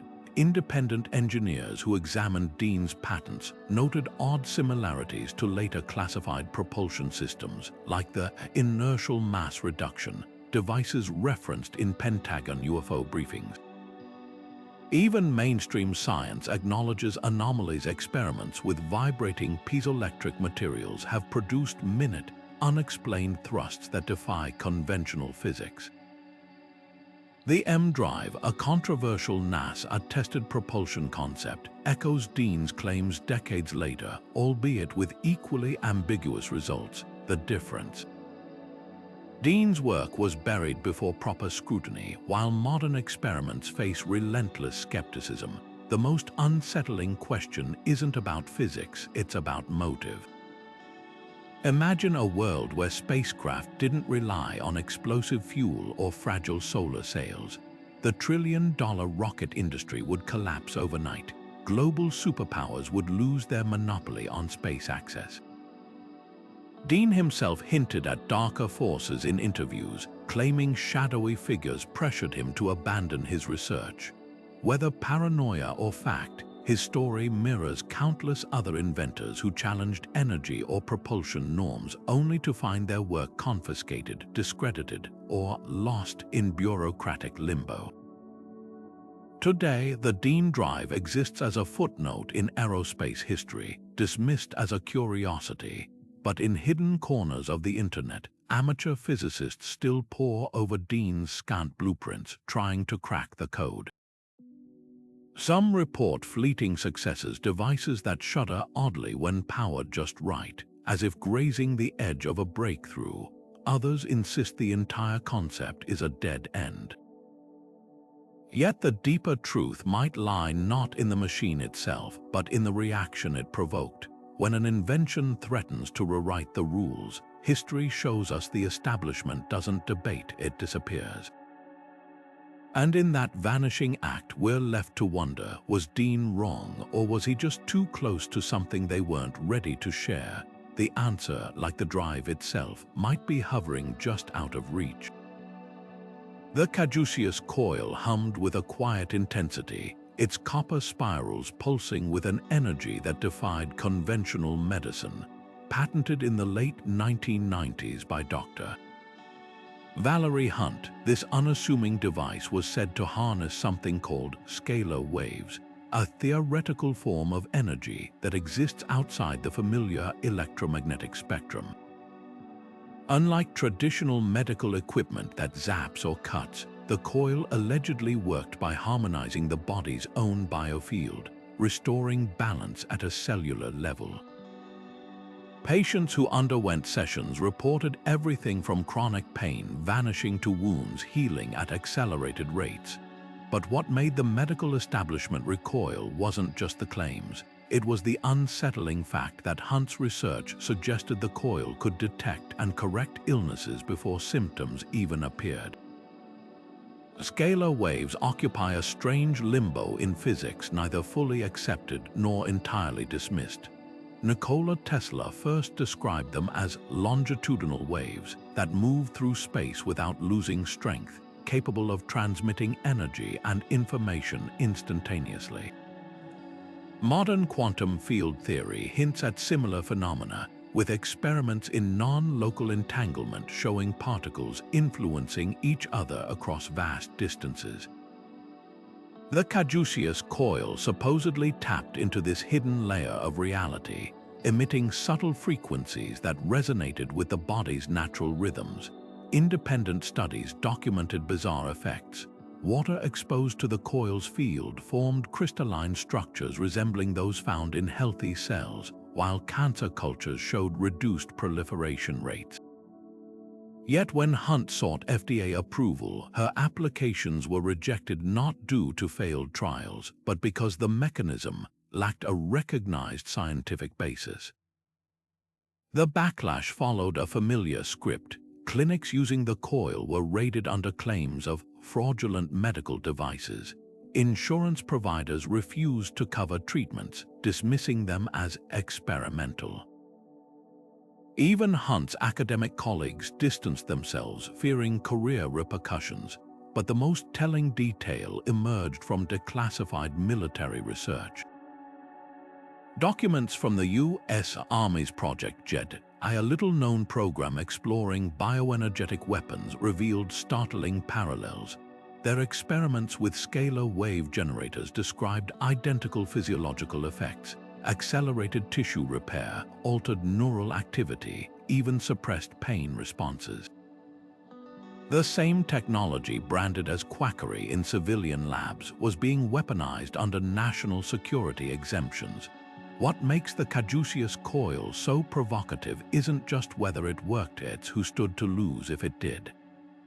Modern medicine operates on a reactive model: diagnose an illness, then treat it. A device that prevented disease at the energy level would collapse the pharmaceutical industry's profit structure overnight. Imagine a world where hospitals didn't need expensive MRI machines or chemotherapy drugs, where chronic conditions could be addressed before they manifested. That kind of disruption isn't just inconvenient, it's existential for the trillion-dollar healthcare complex. Today, remnants of Hunt's research survive in fringe clinics and black market replicas, their operators often labeled as charlatans. Yet the science of biofields quietly advances. Universities in Germany and China now study bioelectromagnetic medicine, publishing peer-reviewed papers on how weak electromagnetic fields influence cell behavior. The irony is palpable. The very principles that got Hunt ostracized are gaining mainstream traction, just stripped of their revolutionary potential and rebranded under controlled, monetizable frameworks. The caduceus coil's legacy lingers like a phantom limb, an ache of what might have been. Its real crime wasn't ineffectiveness, but offering a future too empowering to tolerate. In a world where health is a commodity, prevention is the ultimate forbidden invention, and the coil's silent hum remains a whisper of that suppressed truth, waiting for a time when medicine dares to prioritize healing over profit. The Hutchison cantilever device exists in the foggy borderland between legend and suppressed science, a strange fusion of two of history's most controversial inventors. Imagine a machine blending John Hutchison's eerie levitation effects with Nikola Tesla's unfinished work on gravitational waves, capable of bending the very forces that anchor us to the Earth. Whispers of this device first surfaced in the late 1980s, when a group of rogue engineers claimed to have combined Hutchison's high-voltage experiments with Tesla's cryptic notes on dynamic equilibrium. The result, a prototype that allegedly reduced the weight of objects placed on its platform, not by counteracting gravity with magnets or thrust, but by somehow altering the local gravitational field itself. Witnesses described watching steel blocks shudder, then slowly rise as if the planet itself had released its grip. Then, just as suddenly as it appeared, the device and its creators vanished from public view. What makes this invention so tantalizing isn't just its alleged capabilities, but the pedigree behind it. Hutchison's earlier experiments had already demonstrated bizarre anti-gravitic effects. Metals floating in midair, objects fusing without heat, though skeptics dismissed them as misunderstood electrostatic phenomena. Tesla, meanwhile, had scribbled feverishly about gravity propulsion in his later years, hinting at a connection between electromagnetism and the fabric of space-time. The Hutchison cantilever device supposedly bridged these two threads, using precisely tuned electromagnetic pulses to create what one anonymous researcher called a standing wave in the gravitational field. If true, this wasn't just a new engine, it was a key to unlocking the universe's deepest secrets. Yet the evidence remains frustratingly elusive. Unlike other suppressed technologies, no patents or blueprints have surfaced, only second-hand accounts from former associates. One technician who worked on the project later claimed the machine required a rare crystal resonator, similar to those rumored in Nazi Bell experiments, to stabilize its effects. Another described a catastrophic failure during a high-power test, the device shaking violently before emitting a pulse that warped the walls of its containment chamber. After that incident, the core team disbanded under mysterious circumstances, with some members allegedly offered lucrative consulting jobs in aerospace, while others simply dropped off the grid. The military's shadow looms large over this story. Black-budget research into gravity modification has been an open secret since the Cold War, with projects like the Pentagon's Advanced Aerospace Threat Identification Program quietly studying similar phenomena. Declassified memos reference Hutchison-like effects in classified experiments, while aerospace insiders whisper about prototypes like Lockheed's alleged flux-liner craft vehicles said to manipulate inertial forces for hypersonic flight. The Hutchison cantilever device, if it existed, would fit neatly into this hidden lineage, too revolutionary to ignore, too dangerous to disclose. What's most revealing isn't the device itself, but the pattern of its disappearance. Like Stanley Mayer's water engine or T, Townsend Brown's Electrogravitics, it threatened to disrupt not just technology, but the balance of global power. Imagine a world where cargo ships could cancel their weight, where skyscrapers stood on near weightless foundations, where spacecraft slipped Earth's gravity without rockets. The economic and military ramifications would dwarf those of the atomic bomb. No wonder such inventions vanish into classified vaults, or the imaginations of those deemed too fringe to believe. The lingering question isn't whether the Hutchison cantilever device worked as claimed. It's why every serious attempt to explore gravity's secrets meets the same fate: ridicule, confiscation, or erasure. In a universe where dark matter and quantum entanglement were once dismissed as fantasy, perhaps the greatest forbidden invention isn't any one machine, but the courage to admit how much we still don't understand. Until that changes, the truth about Hutchison and Tesla's hybrid marvel may remain as weightless as the objects it supposedly lifted. Thomas Henry Morey's workshop in rural Utah was a beacon of light in more ways than one, literally. In the bitter winter of 1931, as neighbors huddled around wood stoves, Morey flipped a switch on his strange device, and suddenly, the entire building glowed with brilliant electric light. No power line stretched to his remote property, no generator rumbled in the background, just a mysterious black box crowned with a peculiar antenna, humming as it pulled energy from what Morey called the sea of ether itself. To the farmers who witnessed these demonstrations, it was magic. To the scientific establishment, it was heresy. And to the shadowy figures who later smashed the machine to pieces, it was a threat that couldn't be allowed to exist. The radiant energy device wasn't just another free energy claim. It came with startling documentation. Over 800 pages of meticulous notes detailed how Morey's invention harnessed atmospheric energy through a combination of specialized crystals and carefully tuned circuits. Witnesses described seeing the machine power banks of light bulbs for hours, even days, with no apparent fuel source. Independent engineers who examined it noted one particularly baffling detail: the antenna didn't behave like a traditional receiver. Instead of drawing power from radio waves or static electricity, it seemed to resonate with something far more fundamental. What Morey insisted was the very fabric of space itself.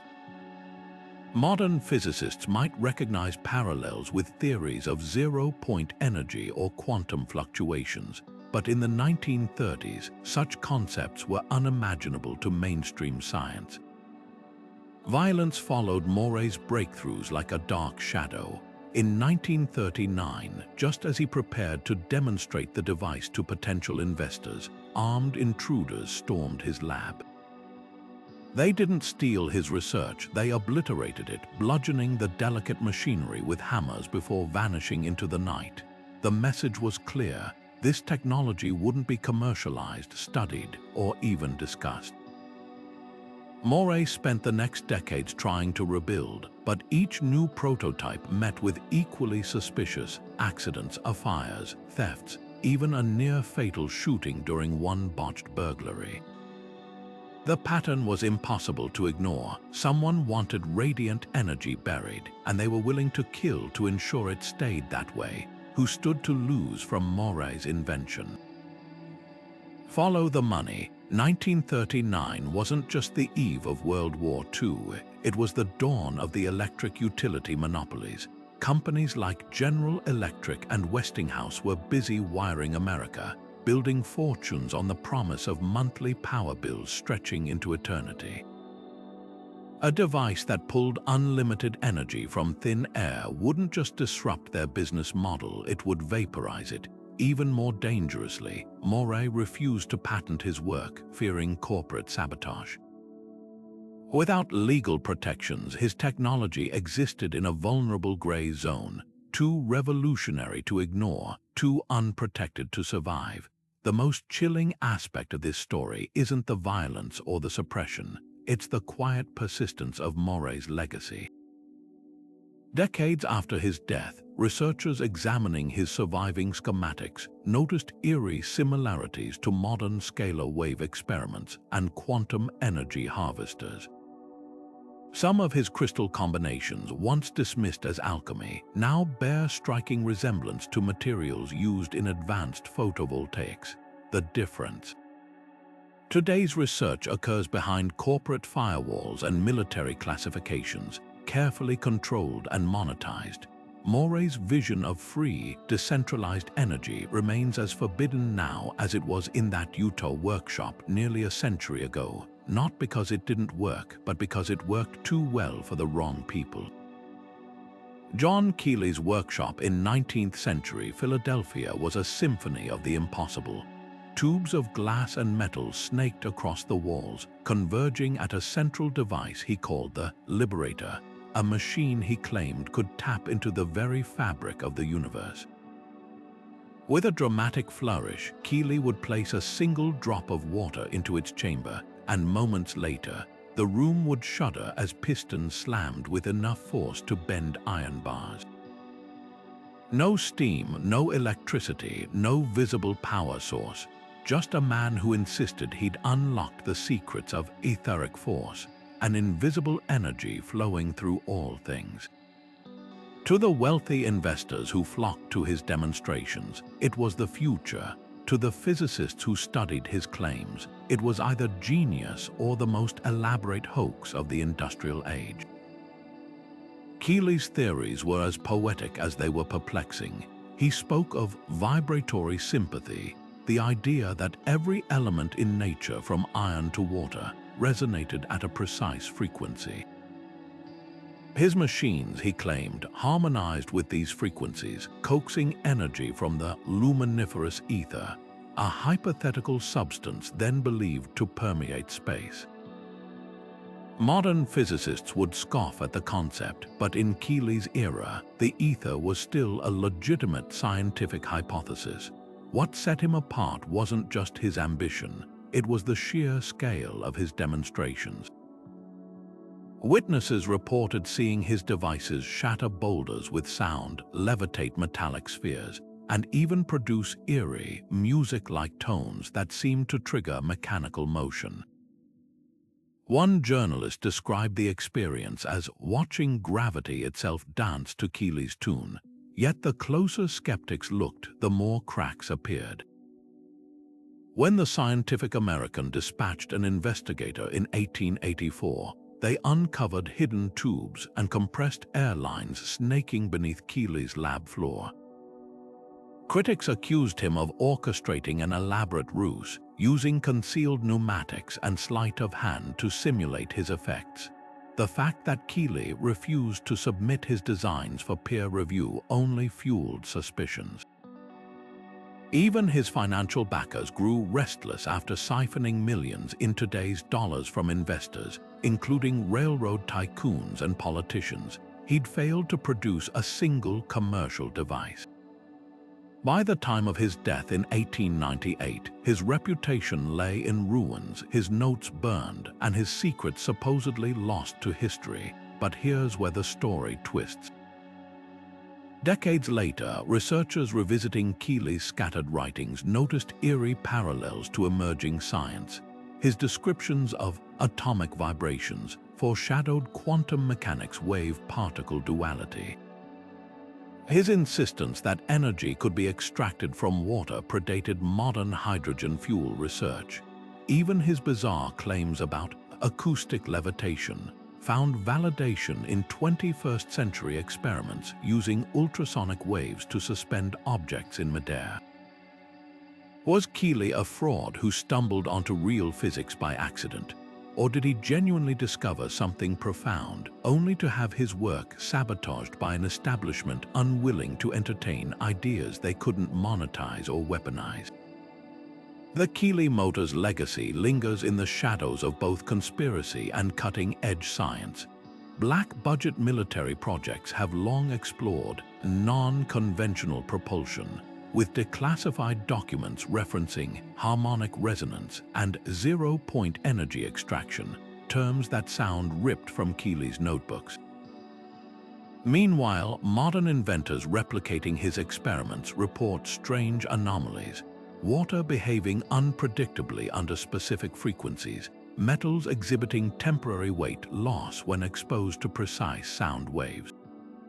None have recreated his full results, but the anomalies persist, whispering that maybe, just maybe, Keely wasn't entirely wrong. The real tragedy of the Keely motor isn't whether it worked. It's what its suppression cost us. In a world where energy monopolies and military interests dictate which technologies see the light, visionaries like Keely are either canonized as saints or crucified as charlatans. Rarely are they allowed to simply be scientists, free to explore the fringes of possibility without fear of ridicule or reprisal. So the next time you hear about a revolutionary energy breakthrough buried under patents or bureaucratic red tape, remember Keely's workshop and ask yourself, how many liberators are we still waiting to set free? The Papp Engine wasn't just another alternative energy project. It was a ticking time bomb of disruption, both literally and figuratively.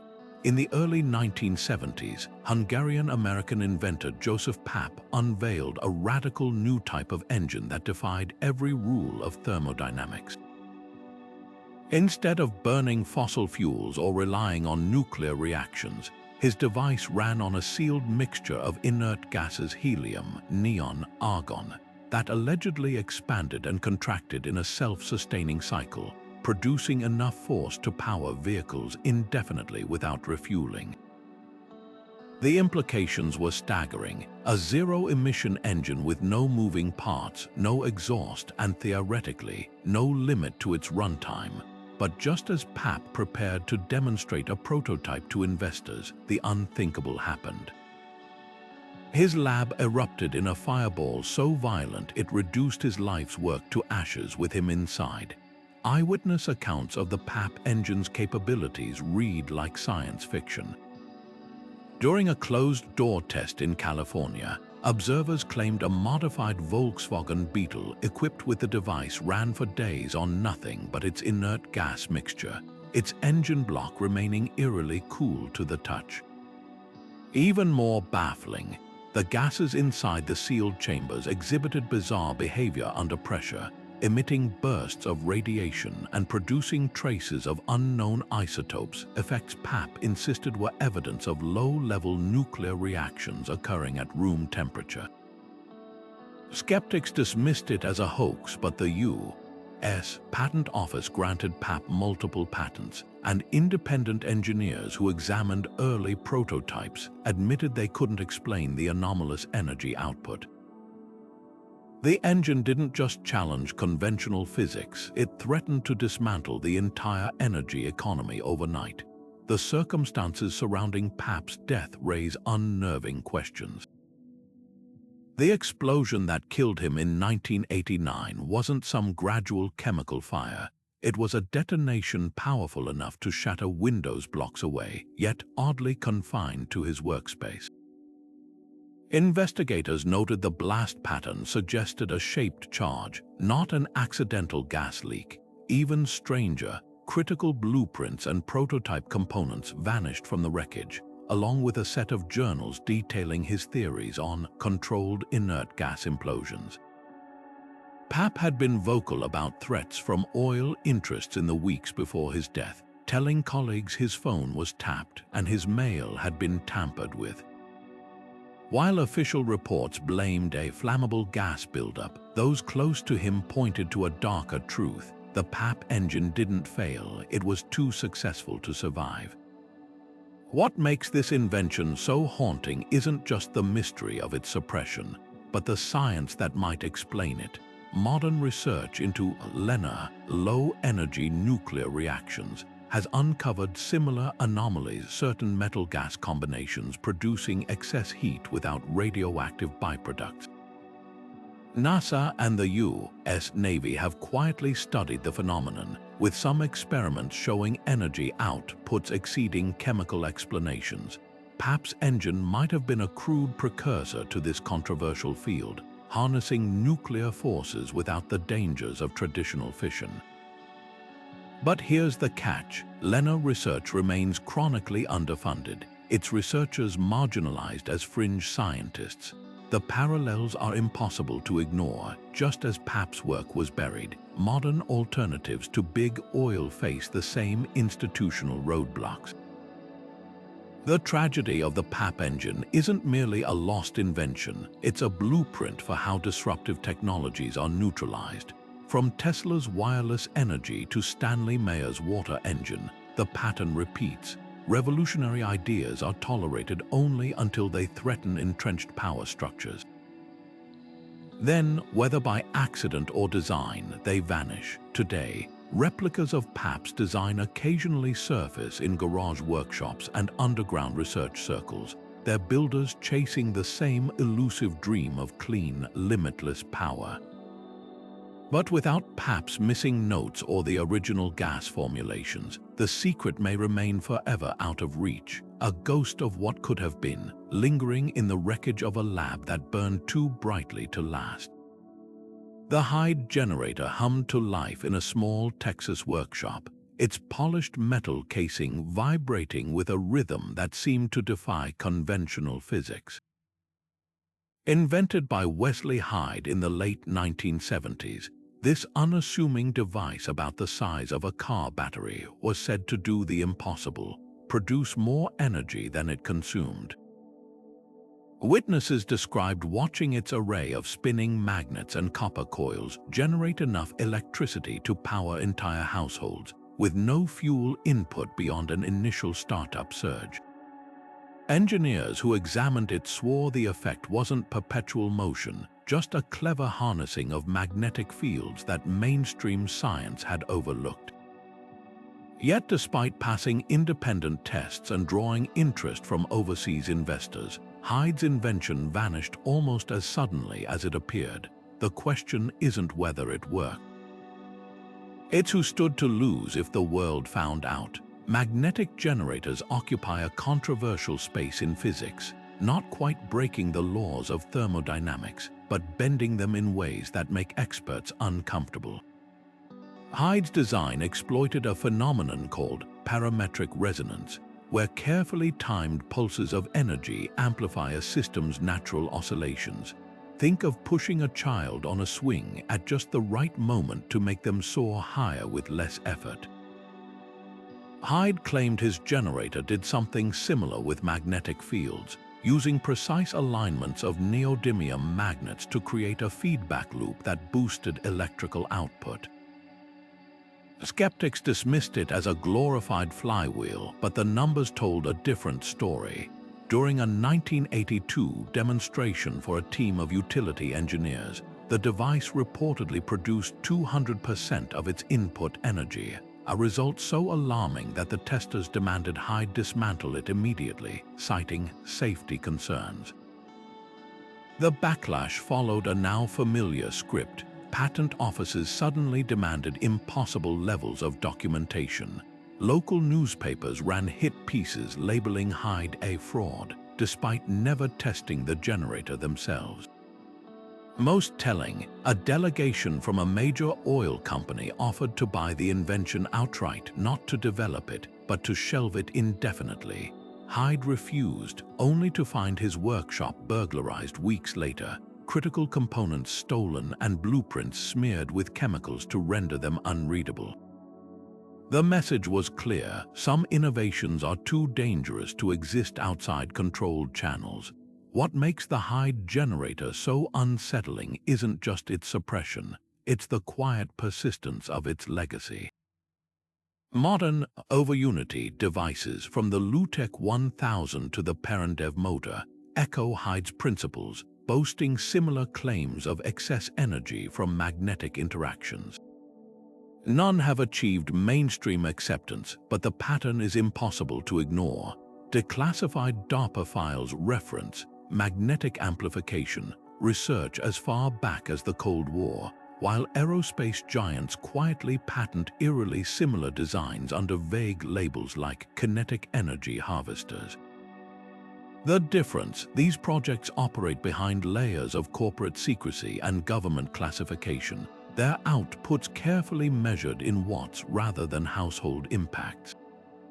Hyde himself spent his final years in obscurity, tinkering with smaller prototypes in a converted garage. Before his death in 2009, he gave one last interview to an alternative energy blog, his voice weary but resolute. "They told me I was stealing energy from the universe," he said, "but maybe the universe wanted us to have it. His original generator, if it still exists, likely sits in some corporate vault or military lab, a relic of what might have been, and a reminder that the line between genius and heresy is often drawn by those who control the currents of power." The real tragedy: we may never know if Hyde's humming box was the key to a brighter future, or just another spark extinguished before it could light the way. Floyd Sweet's lab was a symphony of wires, magnets, and cryptic equations scrawled across chalkboards, a place where the boundaries of physics seemed to bend at will. In the 1980s, this unassuming electrical engineer unveiled a device that sent shockwaves through the energy research community: the Vacuum Triode Amplifier, or VTA. Unlike conventional amplifiers that require external power, Sweet's invention allegedly drew energy directly from the quantum vacuum, the seething sea of particles and antiparticles theorized to exist in empty space. Witnesses described the VTA humming softly as it produced massive electrical outputs with almost no input, defying the conservation of energy as mainstream science understood it. But just as Sweet prepared to demonstrate the device to a group of physicists and potential investors, tragedy struck. He collapsed suddenly in his home, his death officially attributed to natural causes. Yet those close to him noted eerie details: missing notebooks, a ransacked workshop, and the VTA prototype vanishing without a trace. The science behind the vacuum triode amplifier remains as controversial as it is tantalizing. Sweet claimed his device exploited a phenomenon called vacuum polarization, where carefully arranged magnets and coils could tickle the quantum vacuum into releasing usable energy. Modern physicists acknowledge the vacuum isn't truly empty. It's a frothing cauldron of virtual particles popping in and out of existence. Sweet's breakthrough was allegedly finding a way to harness this chaos, using precisely tuned magnetic fields to coax order from the subatomic storm. Independent engineers who examined early schematics reported bizarre anomalies: meters spiking with unexplained voltage, batteries recharging themselves when placed near the VTA's core. Even skeptics admitted the effects were real. They just couldn't reconcile them with known physics. What makes Sweet's story so unsettling isn't just the unanswered questions surrounding his death. It's the pattern of suppression that followed his work. Days after his passing, a fire gutted his primary lab, destroying years of research. Former colleagues reported being approached by government agents asking pointed questions about the VTA's capabilities. Meanwhile, mainstream journals dismissed Sweet's findings as measurement errors. Despite his meticulous documentation, the timing was suspicious. Sweet's death coincided with the rise of cold fusion research, another fringe science threatening to upend the energy status quo. Was it mere coincidence or proof that certain discoveries are too disruptive to tolerate? The military's shadow looms large over this mystery. Declassified Pentagon files reference zero-point energy extraction, experiments dating back to the Cold War, with one memo explicitly mentioning Sweet's polarized vacuum concept. Aerospace insiders whisper about black budget projects attempting to replicate the VTA's effects for propulsion systems, unconfirmed rumors of aircraft that could fly indefinitely without refueling, powered by the fabric of spacetime itself. The implications are staggering. A world where energy scarcity is obsolete, where oil wars and power grids are relics of a bygone era. No wonder Sweet's invention was buried under layers of classification and ridicule. Today, fragments of Sweet's work survive in obscure patents and the notebooks of underground researchers. Some claim to have rebuilt partial versions of the VTA, reporting strange energy surges they can't fully explain.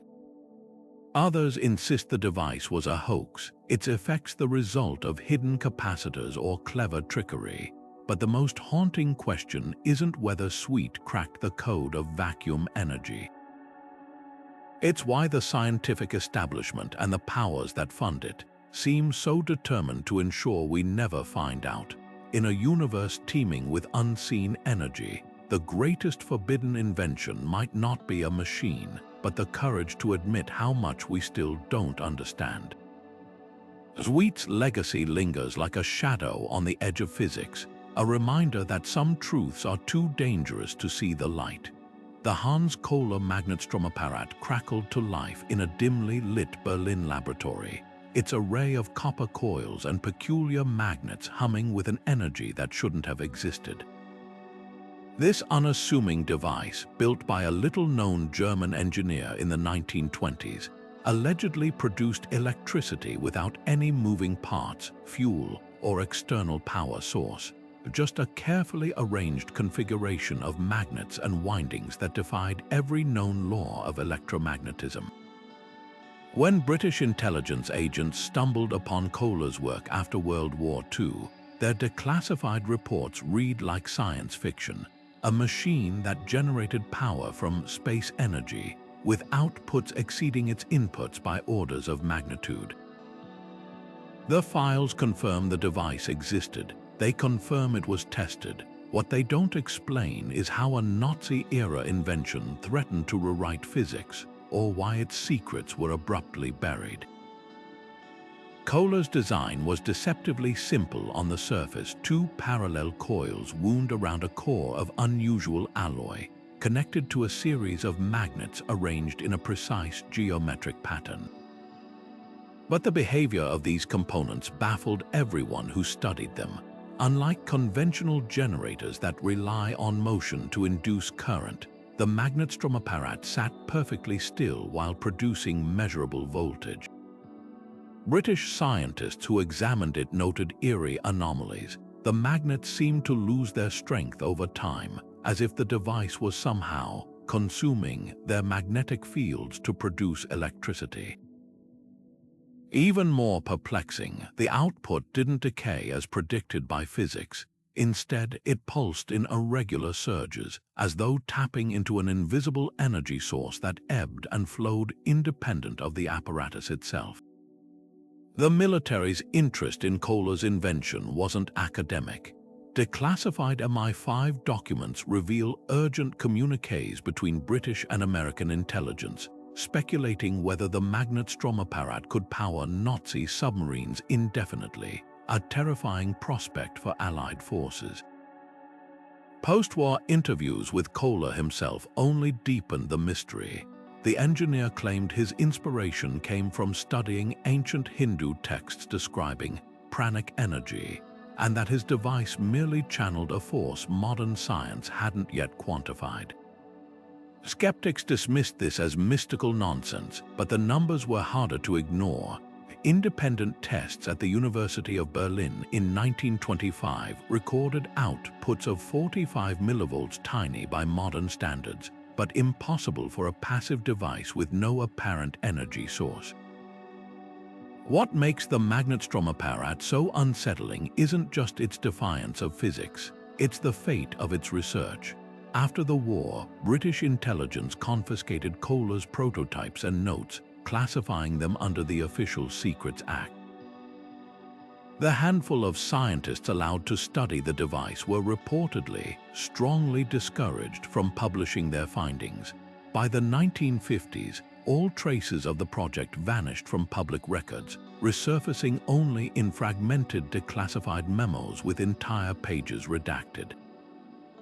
The few unredacted passages hint at something far stranger than a failed experiment. One memo speculates about quantum magnetic resonance, while another references non-local energy transfer, concepts mainstream physics wouldn't explore for decades. Modern attempts to recreate Kohler's work have yielded mixed results. A 2006 study by the University of Plymouth managed to produce small voltage spikes using replicas of his design, though nothing matching the original claims. Meanwhile, declassified Soviet archives reveal their own version of the magnetstrom apparat, developed in parallel during the Cold War under the code name Project Magnet. Like its Nazi predecessor, it reportedly showed anomalous energy outputs before being shelved for strategic reasons. The pattern is undeniable. Every time this technology surfaces, it's either dismissed as impossible or locked away behind national security barriers. The lingering question isn't whether Kohler's device worked as claimed. It's why the same forces that raced to capture Nazi rocket scientists showed zero interest in developing his world-changing invention. Imagine a post-war Europe rebuilt with free energy instead of fossil fuels, or a space program powered by silent, fuel-less generators. That future wasn't lost to bad science. It was sacrificed to an energy economy built on scarcity and control. Kohler's humming coils may sit forgotten in some government warehouse, but their silent pulse still echoes a warning. Some discoveries aren't buried because they fail. They're buried because they succeed too well. In a small workshop in southern India, a soft-spoken engineer named Paramahamsa Tiwari assembled a device that seemed to rewrite the laws of physics before his very eyes. His space power generator, unveiled in the late 1970s, wasn't just another free energy claim. It came with something rarely seen in such controversial inventions: official government testing. When engineers from India's National Aerospace Laboratories examined the machine, their reports described a baffling phenomenon. The generator, which consisted of a carefully arranged set of rotating coils and magnets, allegedly produced more electrical output than the energy required to spin it, a direct violation of the first law of thermodynamics. For a brief moment, it seemed India might have stumbled upon the holy grail of energy independence. Then, just as suddenly as it appeared, the project vanished from public view, its blueprints locked away and its inventor quietly sidelined. The mechanics behind Tiwari's design were deceptively elegant. At its core, the generator relied on what he called space vortex theory, the idea that empty space itself contains latent energy that can be tapped through precise electromagnetic interactions. Unlike conventional generators that lose energy to friction and heat, Tiwari claimed his device created a self-sustaining loop. Rotating magnets induced currents in the coils, which in turn reinforced the magnetic fields, creating a feedback cycle that drew additional energy from the quantum vacuum. Skeptics dismissed it as perpetual motion nonsense, but the numbers were hard to ignore. During a 1980 demonstration for Indian energy officials, the generator reportedly produced over 300% of its input power, running continuously for 72 hours before the test was abruptly halted. The official explanation: measurement errors, yet witnesses described officials huddling in urgent conversations, their expressions a mix of excitement and unease. What happened next reveals the uncomfortable dance between innovation and institutional inertia. While Tiwari's work earned him a senior position at India's Nuclear Power Corporation, his generator research was quietly defunded. Colleagues later recalled strange pressures, sudden budget reallocations, withheld materials, and whispered warnings about energy sector stability. The timing was suspicious. India was then investing heavily in nuclear and coal power, with billions pledged to new plants and infrastructure. A device that could render those investments obsolete wasn't just inconvenient, it was economically radioactive. Even more telling, when Tueri sought international patents, he found his applications stalled by bureaucratic labyrinths, while nearly identical designs began appearing in classified aerospace projects overseas. The real tragedy of the space-powered generator isn't just its suppression, it's the science that's since emerged to validate its underlying principles. Modern quantum field theory acknowledges the vacuum isn't empty but seething with virtual particles flickering in and out of existence. Experiments in Casimir effect and zero-point energy have demonstrated that this quantum foam can, under specific conditions, be coaxed into releasing measurable energy.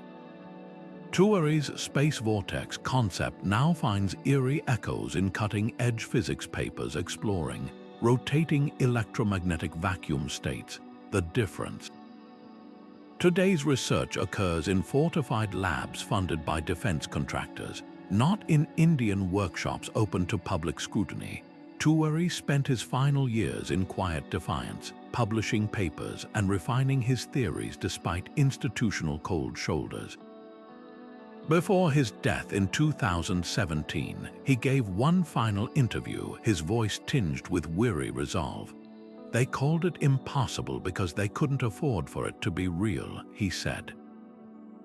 But the universe doesn't obey boardroom decisions. Today, replicas of his generator gather dust in university storage rooms, their coils silent but their implications louder than ever. In a world racing toward energy crises, the greatest loss isn't just a forgotten machine, it's the courage to admit that sometimes the impossible becomes inevitable.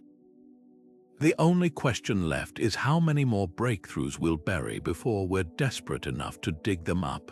In the quiet valleys of Switzerland, hidden behind the unassuming walls of the Medernither commune, a machine hummed with secrets that challenged everything we know about energy.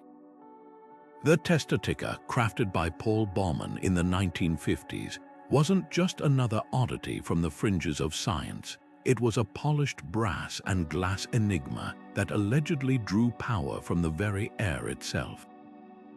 Witnesses described it as a mesmerizing fusion of antique aesthetics and impossible function.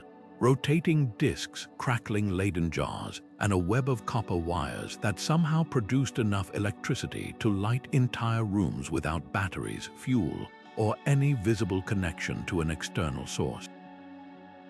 The Commune, a reclusive religious group, claimed the machine harnessed atmospheric static, a force mainstream science dismissed as far too weak to be practical.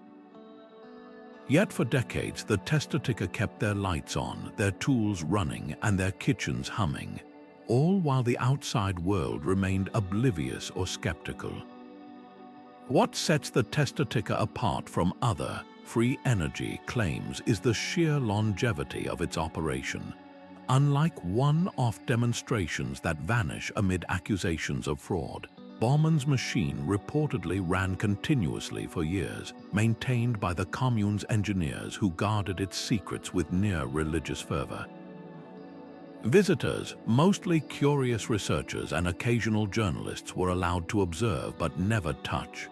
Those who saw it up close reported eerie details: the discs spinning at inconsistent speeds, the absence of heat or wear on components, and the machine's uncanny silence despite its apparent output. One physicist who managed to take rudimentary measurements in the 1980s claimed the device produced voltages that fluctuated rhythmically, as if tuned to some invisible cosmic pulse. But without peer-reviewed studies or independent replication, the Testatica's workings remain as opaque as the commune's motives. theories about its true mechanism range from the plausible to the fantastical. Some suggest Baumann stumbled upon a forgotten principle of electrostatic induction, amplifying minute charges from the atmosphere through precise geometric arrangements. Others point to the machine's resemblance to Nikola Tesla's unfinished magnifying transmitter, a device that also sought to tap into Earth's natural electrical resonance. More controversially, a handful of researchers speculate the testatica might have exploited a form of orgone energy, the same disputed force Wilhelm Reich claimed to manipulate, a notion that instantly relegated the machine to the realm of pseudoscience in mainstream circles. But here's the twist. Modern experiments with atmospheric energy harvesting, like MIT's work on pulling electricity from humidity, suggest Baumann's ideas weren't entirely baseless. The air around us does carry untapped electrical potential. The real question is whether the testatica's design could extract it efficiently enough to matter. The Commune's secrecy only deepened the mystery. Unlike inventors who sought patents or profits, Baumann and his followers shared nothing with the outside world. Blueprints, if they existed, were never leaked. When Baumann died in 2011, the testatica's fate grew even murkier.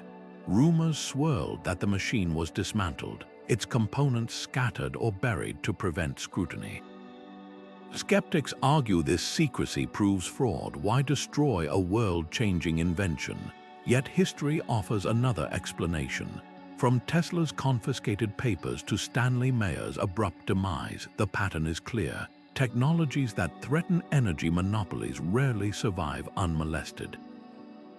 Whether the testatica worked or not, its suppression, whether self-imposed or external, speaks volumes about the forces that shape what we're allowed to believe is possible. Today, the testatica lingers as a ghost in the machine of scientific progress. A handful of amateur researchers claim to have reverse-engineered fragments of its design, reporting strange anomalies, spikes in voltage during thunderstorms, odd correlations between disk rotation and geomagnetic activity. None have replicated Baumann's success, but the attempts continue, fueled by a stubborn refusal to accept that energy must come with a monthly bill. The testatica's greatest legacy might not be its unproven technology, but the questions it forces us to ask: how much of our impossible is just inconvenient? And how many answers are hidden behind the closed doors of those who dared to build what they couldn't explain? In a world racing toward energy crises, the truth about Baumann's machine remains one of history's most tantalizing loose ends, a whisper of static in the silence of what we think we know. Edwin Gray's workshop smelled of ozone and ambition, a place where sparks didn't just fly, they danced to a rhythm only he seemed to understand. In the 1970s, this self-taught engineer from California unveiled something that should have rewritten the rules of electromagnetism: the EMA motor, a device that ran on what Gray called cold electricity. Unlike traditional motors that guzzled power and spat out heat, his invention allegedly pulsed with energy so efficient it defied conventional physics. Witnesses described watching its polished brass components hum to life, powering heavy loads while staying eerily cool to the touch. The secret, Gray claimed to have tapped into a hidden form of energy transfer, one that didn't obey Ohm's law or the thermal limits of copper wires. To the handful of engineers who witnessed demonstrations, it was revolutionary. To the energy industry, it was a threat wrapped in polished metal. The mechanics behind Gray's motor were as elegant as they were baffling. At its core lay a peculiar component he called the split energy capacitor, a device that supposedly captured and redirected the normally wasted back EMF, the destructive voltage spike that occurs when an electric motor's magnetic field collapses. Traditional engineering treats this spike as a nuisance, dissipating it as heat through resistors. Gray's breakthrough was allegedly harnessing it, recycling that burst into usable power. His patents described circuits that pulsed rather than flowed, creating a staccato rhythm of energy that, when timed precisely, could keep the motor running with minimal input. Independent tests at the time recorded efficiencies that bordered on impossible, some claiming outputs exceeding 300% of input power. Skeptics cried fraud, but the U.S. Patent Office granted Gray multiple patents, their examiners seemingly convinced the physics held water. What happened next was a masterclass in corporate suppression. Just as Gray prepared to license his technology to major appliance manufacturers, a series of suspicious events unfolded. His labs were burglarized twice, with critical prototypes and notebooks vanishing. Investors who'd initially clamored for shares suddenly backed out, citing undisclosed risks. Then, in a move that reeked of orchestration, Gray's patents were acquired by a shell company linked to a defense contractor, a firm with deep ties to the fossil fuel industry. The motor wasn't just shelved, its very blueprints were buried under layers of legal restrictions. Gray spent his final years fighting to reclaim his work, telling interviewers, "They don't want efficient motors. They want meters that keep spinning." The parallels to other suppressed energy tech are impossible to ignore. Like Stanley Mayer's water engine or Tesla's wireless power, Gray's motor threatened to collapse entire industries. Imagine a world where every appliance from refrigerators to factory machinery ran on a fraction of the current energy, with no overheating or wear. The utility monopolies built on kilowatt-hour billing would implode overnight. Even more damning, modern research into pulsed power systems like those used in experimental plasma physics has validated aspects of Gray's approach. Studies at institutions like the University of Texas now confirm that certain high-voltage pulses can indeed produce anomalous energy gains, though mainstream science dismisses them as measurement artifacts. The military, however, seems less skeptical.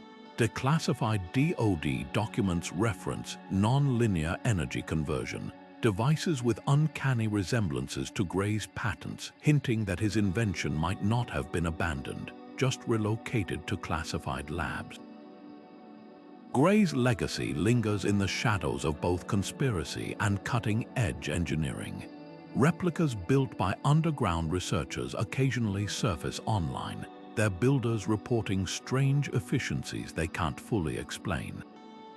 Meanwhile, the original EMA motor sits, if it still exists, in some corporate vault or government warehouse, a relic of a future we were never allowed to see.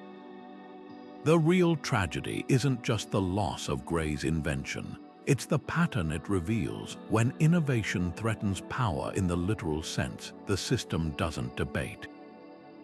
It disappears, and in that vanishing act, we're left to wonder how much farther we might have traveled by now, if only the motors that drove us forward weren't deliberately stalled. Joseph Newman's workshop was a shrine to defiance, a cluttered Alabama barn where the laws of physics seemed to bend to the will of a man who never finished high school. In the 1970s, this self-taught inventor unveiled a machine that should have been impossible.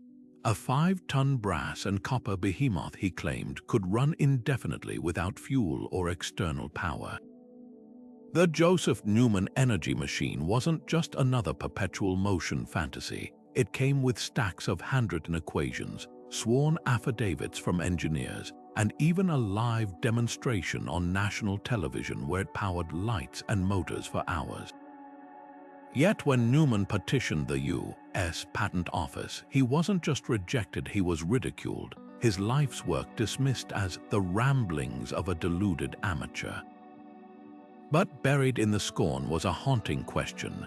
What if the real delusion was assuming our understanding of energy was complete? The machine's design was as bold as its claims. At its core spun a colossal rotor wrapped in miles of copper wire, Surrounded by powerful magnets arranged in a precise geometric pattern, Newman insisted it tapped into the gyroscopic particles of matter itself, converting atomic spin into usable electricity. Mainstream physicists scoffed gyroscopic particles weren't recognized science, yet witnesses described eerie phenomena: the rotor accelerating beyond calculated speeds, output voltages spiking unpredictably, and the machine remaining eerily cold despite drawing enough current to melt conventional coils. Even more baffling, the U.S. National Bureau of Standards tested a smaller prototype in 1986.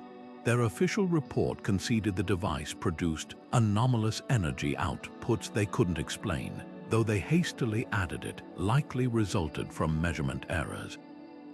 Newman's 20-year battle for recognition reads like a playbook for suppressing inconvenient ideas. When he sued the patent office for denying his application, the courtroom became a theater of absurdity. Government experts admitted they hadn't fully tested his machine, dismissing it solely on theoretical grounds. One physicist famously quipped, "It violates thermodynamics, so it can't work," a circular logic that ignored history's many impossible breakthroughs, from heavier-than-air flight to quantum entanglement. Meanwhile, independent engineers who replicated Newman's designs reported similar anomalies, only to find their papers rejected by journals and their careers sidelined as fringe researchers. The pattern was clear: the scientific establishment wasn't just skeptical, it was allergic to anything challenging its orthodoxy. What makes Newman's story so unsettling isn't just the machine, it's the timing.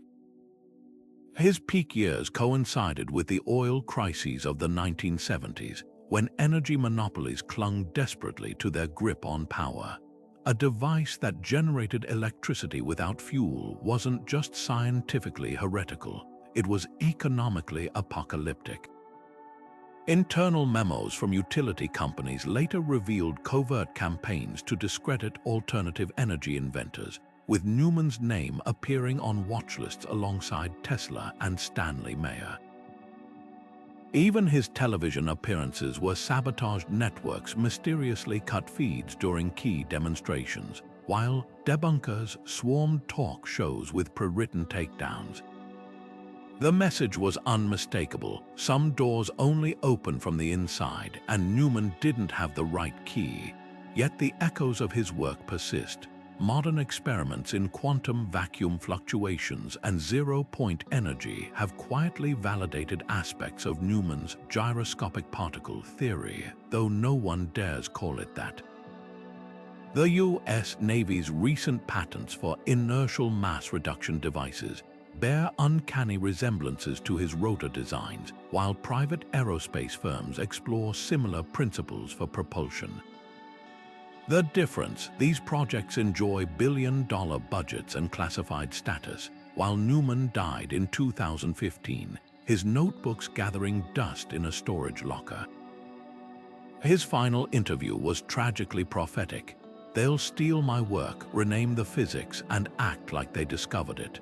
The real scandal of the Joseph Newman energy machine isn't whether it defied thermodynamics, it's how willingly we confuse impossible with inconvenient. History remembers Galileo's judges not for their wisdom, but for their refusal to look through the telescope. Newman's machine may yet prove to be a flawed marvel or a dead end. But the refusal to seriously test it, to let evidence, not dogma, decide, reveals a system more invested in guarding its gates than exploring what lies beyond them. In a world racing toward energy crises, that refusal isn't just ignorance, it's a form of sabotage, one we may regret when the next inventor knocks and the door stays locked. Stanley Meyer's final meal should have been a celebration. Instead, it became the setting for one of history's most chilling inventor mysteries. On March 20, 1998, this Ohio engineer who'd spent decades perfecting a car that ran on nothing but water collapsed outside a restaurant after taking a single sip of cranberry juice. Witnesses reported he gasped, "They poisoned me," before convulsing on the pavement. The coroner ruled it a brain aneurysm. But for those who'd followed Mayer's battles with oil companies and shadowy corporate interests, the timing reeked of foul play. Just days earlier, he'd refused a $1 billion buyout for his water fuel cell technology, insisting it belonged to humanity. Now his patents gather dust while his brother, Stephen Mayer, continues the work in secrecy, a ghostly echo of a revolution that never came. The science behind Mayer's invention was as elegant as it was disruptive. Unlike conventional engines that burn fuel, his system used an electrical process called electrolysis to split water molecules into hydrogen and oxygen gases. But here's where it defied physics textbooks. Mayer claimed his cell required far less energy than standard methods, achieving what he called resonant electrolysis by pulsing precise frequencies through specially designed tubes. Independent engineers who examined prototypes described engines running smoothly on nothing but tap water, with exhaust pipes emitting only clean vapor. Skeptics dismissed it as a hoax, yet Mayer held 26 U.S. patents, their technical diagrams vetted by government examiners. Even more telling, the U.S. Department of Energy, after initially ridiculing him, quietly filed similar patents years later under classified programs. The backlash Mayer faced wasn't just scientific skepticism, it was systematic sabotage. His lab was burglarized twice with critical components stolen. Thugs vandalized his test vehicles. Media outlets, many with ties to oil advertisers, ran hit pieces labeling him a fraud without ever testing his technology. Most damning, a 1996 court case where a jury, despite having no engineering expertise, ruled his invention unworkable, based solely on prosecution arguments, not physical evidence. Mayer's own expert witnesses weren't allowed to demonstrate the fuel cell in court. The trial bankrupted him, but he refused to surrender. "They can take my money," he told a reporter, "but they can't undiscover the truth." Stephen Mayer's clandestine efforts to continue his brother's work add another layer of intrigue. Living off-grid under tight security, he's reportedly improved the original design, achieving even greater efficiency. Whistleblowers from defense contractors claim the Pentagon has active prototypes based on Mayer's patents, hinting at a grim possibility. The technology wasn't suppressed because it failed, it was confiscated because it succeeded. Imagine a world where gas stations became obsolete, where geopolitical oil wars vanished overnight. That future wasn't just inconvenient for powerful interests, it was existential. What makes the Mayer water fuel cell so haunting isn't just the unanswered questions surrounding Stanley's death. It's the pattern it completes, from Tesla's raided labs to Rife's burned research. History shows us disruptive inventions don't disappear by accident. They're erased. The real tragedy isn't that Mayer might have been murdered. It's that we'll never know how many more breaths his technology could have saved, both for the planet and for the man who dared to challenge its thirst for oil. Daniel Dingel's garage smelled of saltwater and defiance, a cramped Manila workshop where the hum of a modified Toyota Corolla engine promised to upend the global energy order. In the 1990s, this Filipino engineer unveiled a vehicle that should have made headlines worldwide, a car that ran not on gasoline but on ordinary seawater. Dingel's invention wasn't just another water-fueled pipe dream. It was a working prototype demonstrated for journalists and government officials who watched as he poured nothing but seawater into a modified fuel tank, revved the engine, and drove off without a drop of petroleum.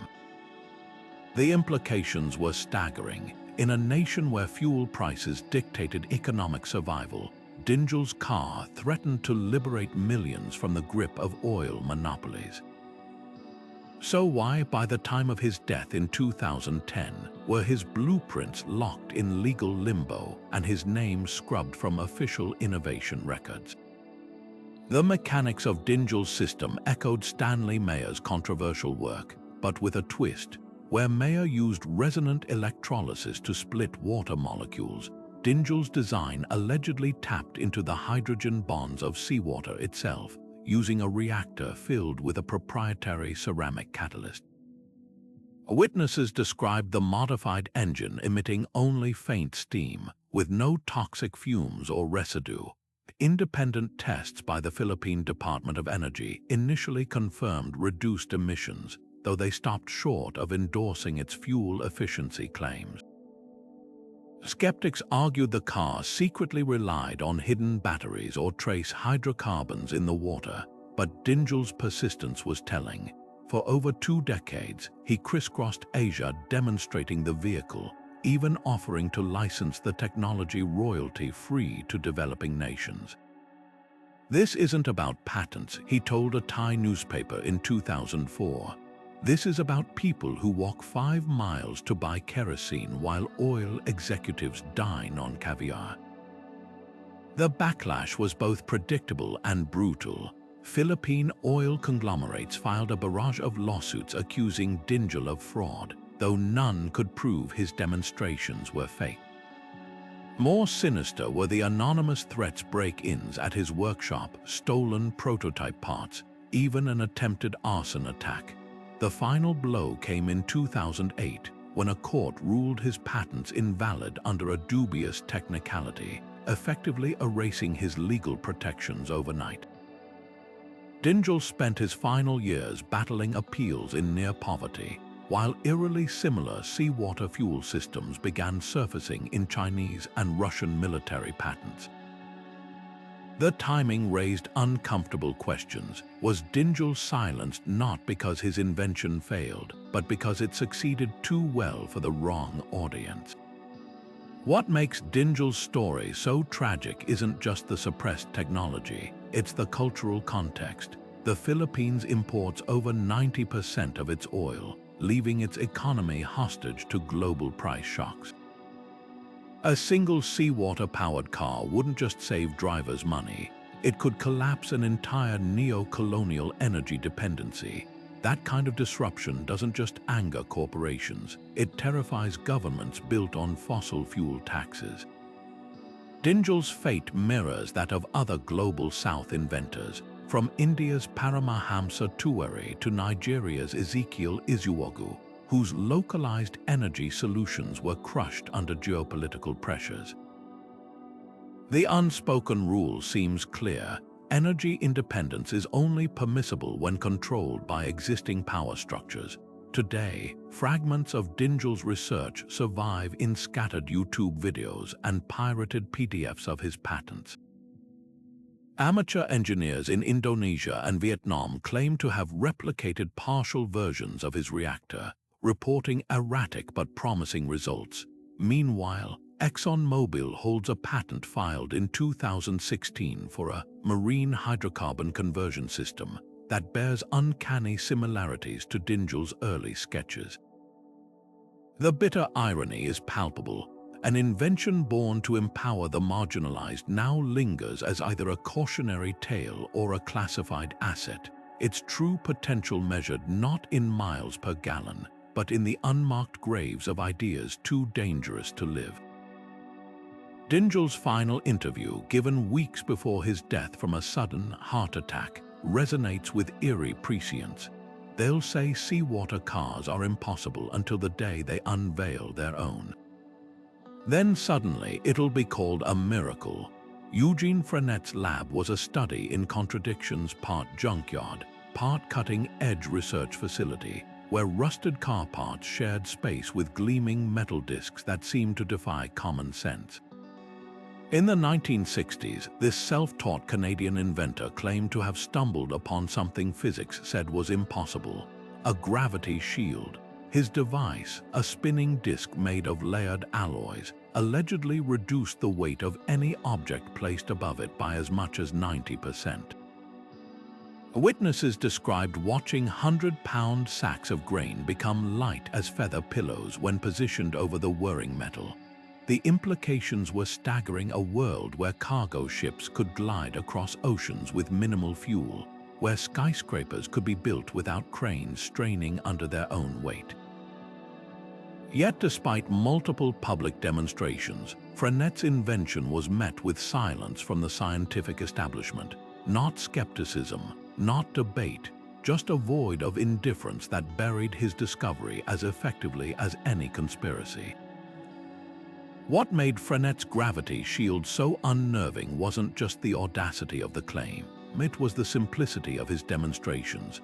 Unlike arcane laboratory setups requiring million-dollar equipment, his device was shockingly low-tech.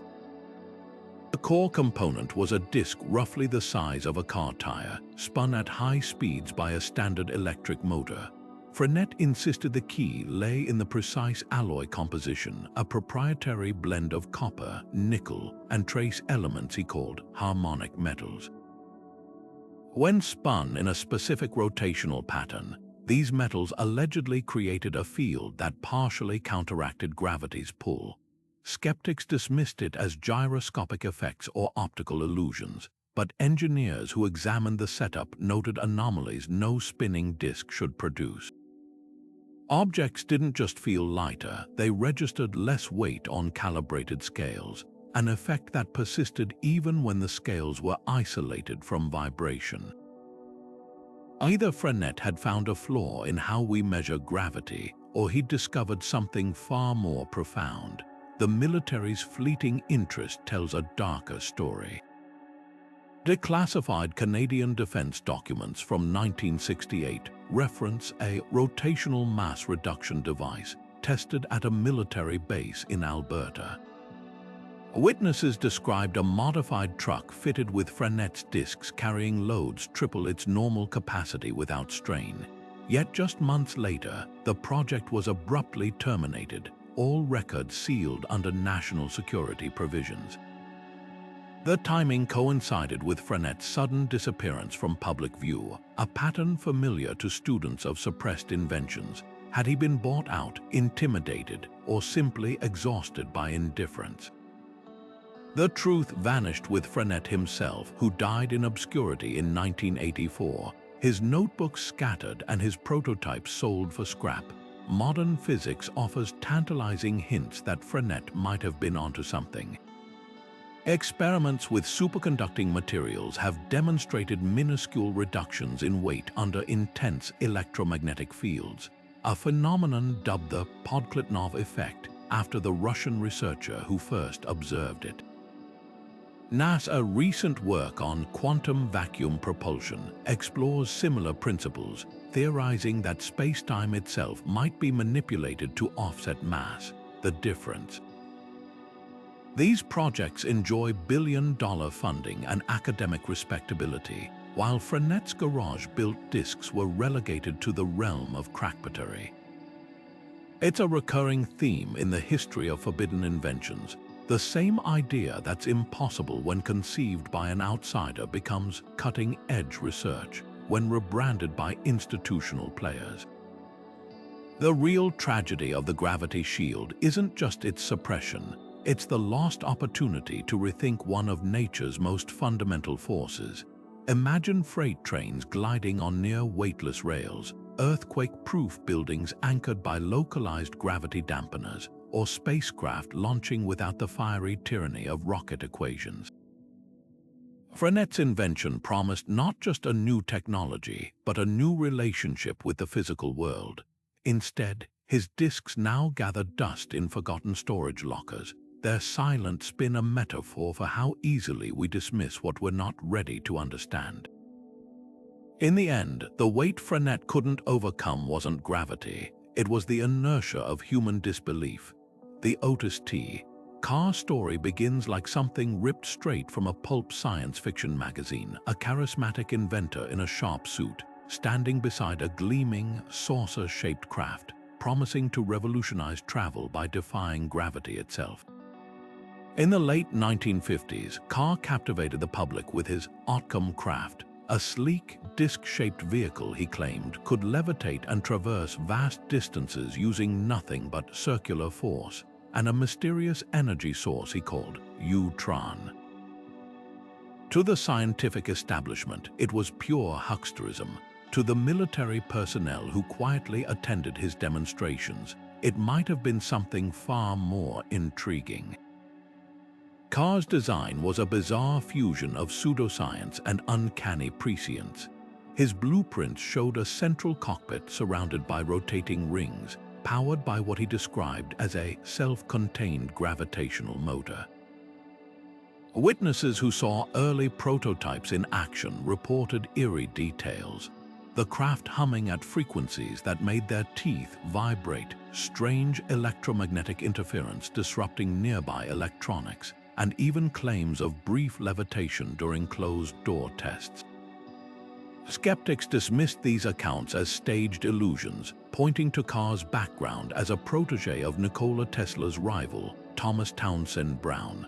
But buried in declassified Army intelligence files from 1959 are cryptic references to Carr's inertial propulsion experiments being of potential defensive value.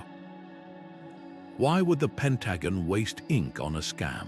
The turning point came in 1961, when Carr announced plans for a public test flight in Oklahoma.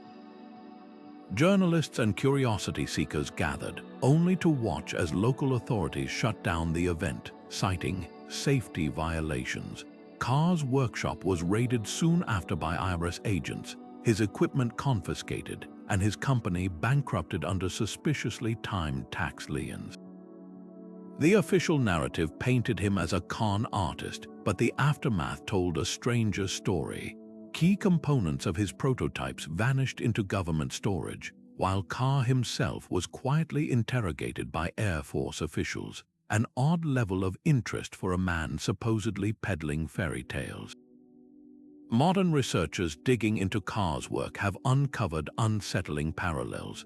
His Utron energy concept bears a striking resemblance to theories of zero-point energy now studied in black-budget labs.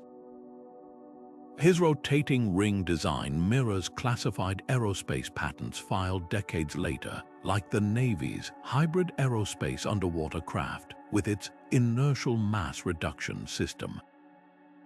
Even Carr's insistence on circular propulsion finds echoes in recent Pentagon-funded research into warp drives and space-time manipulation. Coincidence?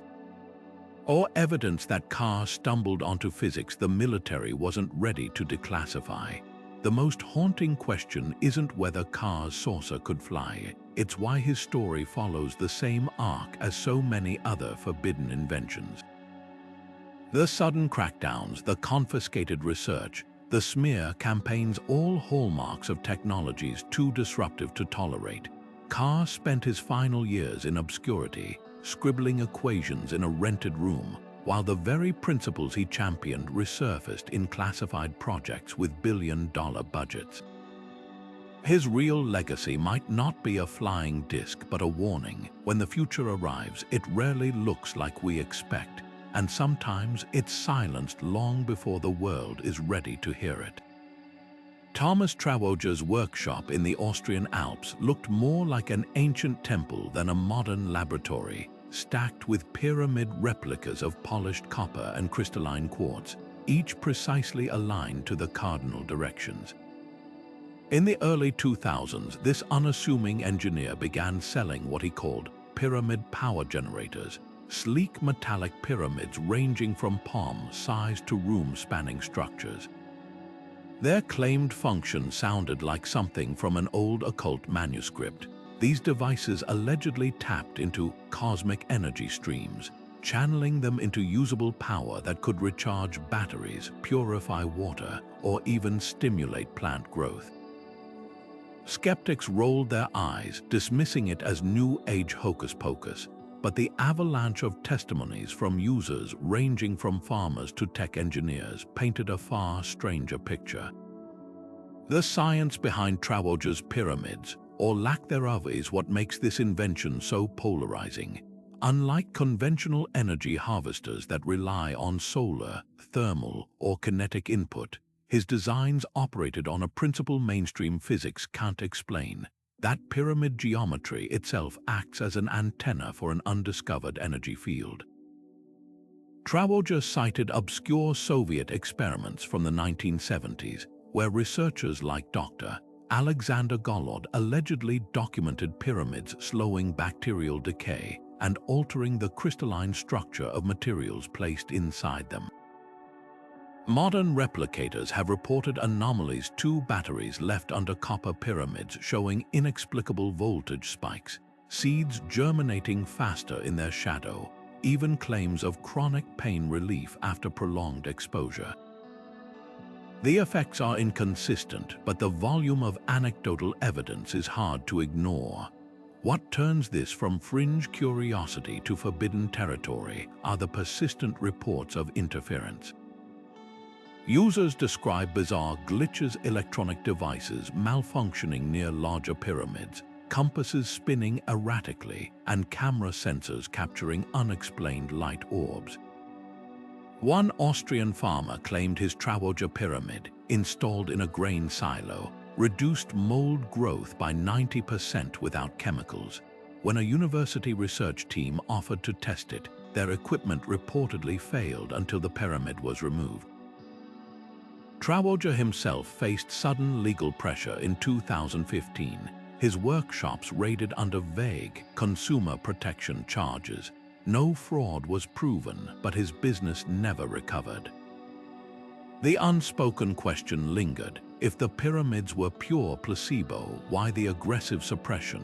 The military's quiet interest adds another layer: declassified U.S. Army documents from the 1980s reference geometric energy concentrators as potential non-lethal weapons, while Russian patents describe pyramid-shaped biocorridors for enhancing athletic performance.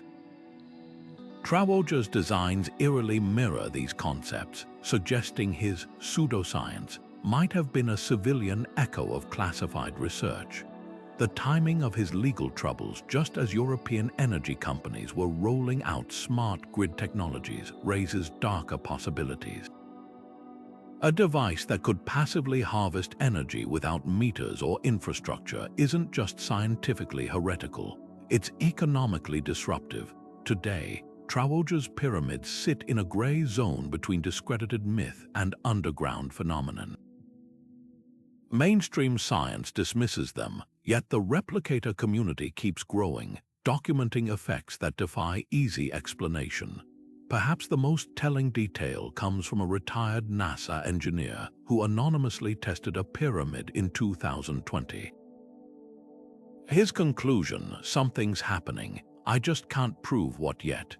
In the end, the forbidden nature of pyramid power might have less to do with its validity than with the uncomfortable truth that some mysteries refuse to fit neatly into our understanding of energy, or who gets to control it. Victor Schauberger's workshop was a cathedral of swirling water and whispered secrets, a place where this Austrian forester turned self-taught physicist claimed to have unlocked the hidden language of nature itself. By the height of World War II, his radical ideas had caught the attention of the Third Reich, leading to the birth of one of history's most enigmatic forbidden inventions, the repulse sign. This eerie, saucer-shaped device wasn't built like conventional aircraft. Instead of roaring jets or spinning propellers, it relied on the hypnotic spiral of vortex physics, a principle Schauberger called implosion energy. Witnesses described prototypes humming like a choir of tuning forks as they allegedly levitated, powered by nothing more than air and water forced into precise, spiraling motion. To the Nazi engineers who tested it, the repulse sign promised silent, fuel-less flight. To Schauberger, it was a perversion of everything he held sacred. The science behind the repulse sign reads like a fusion of ancient wisdom and bleeding-edge physics.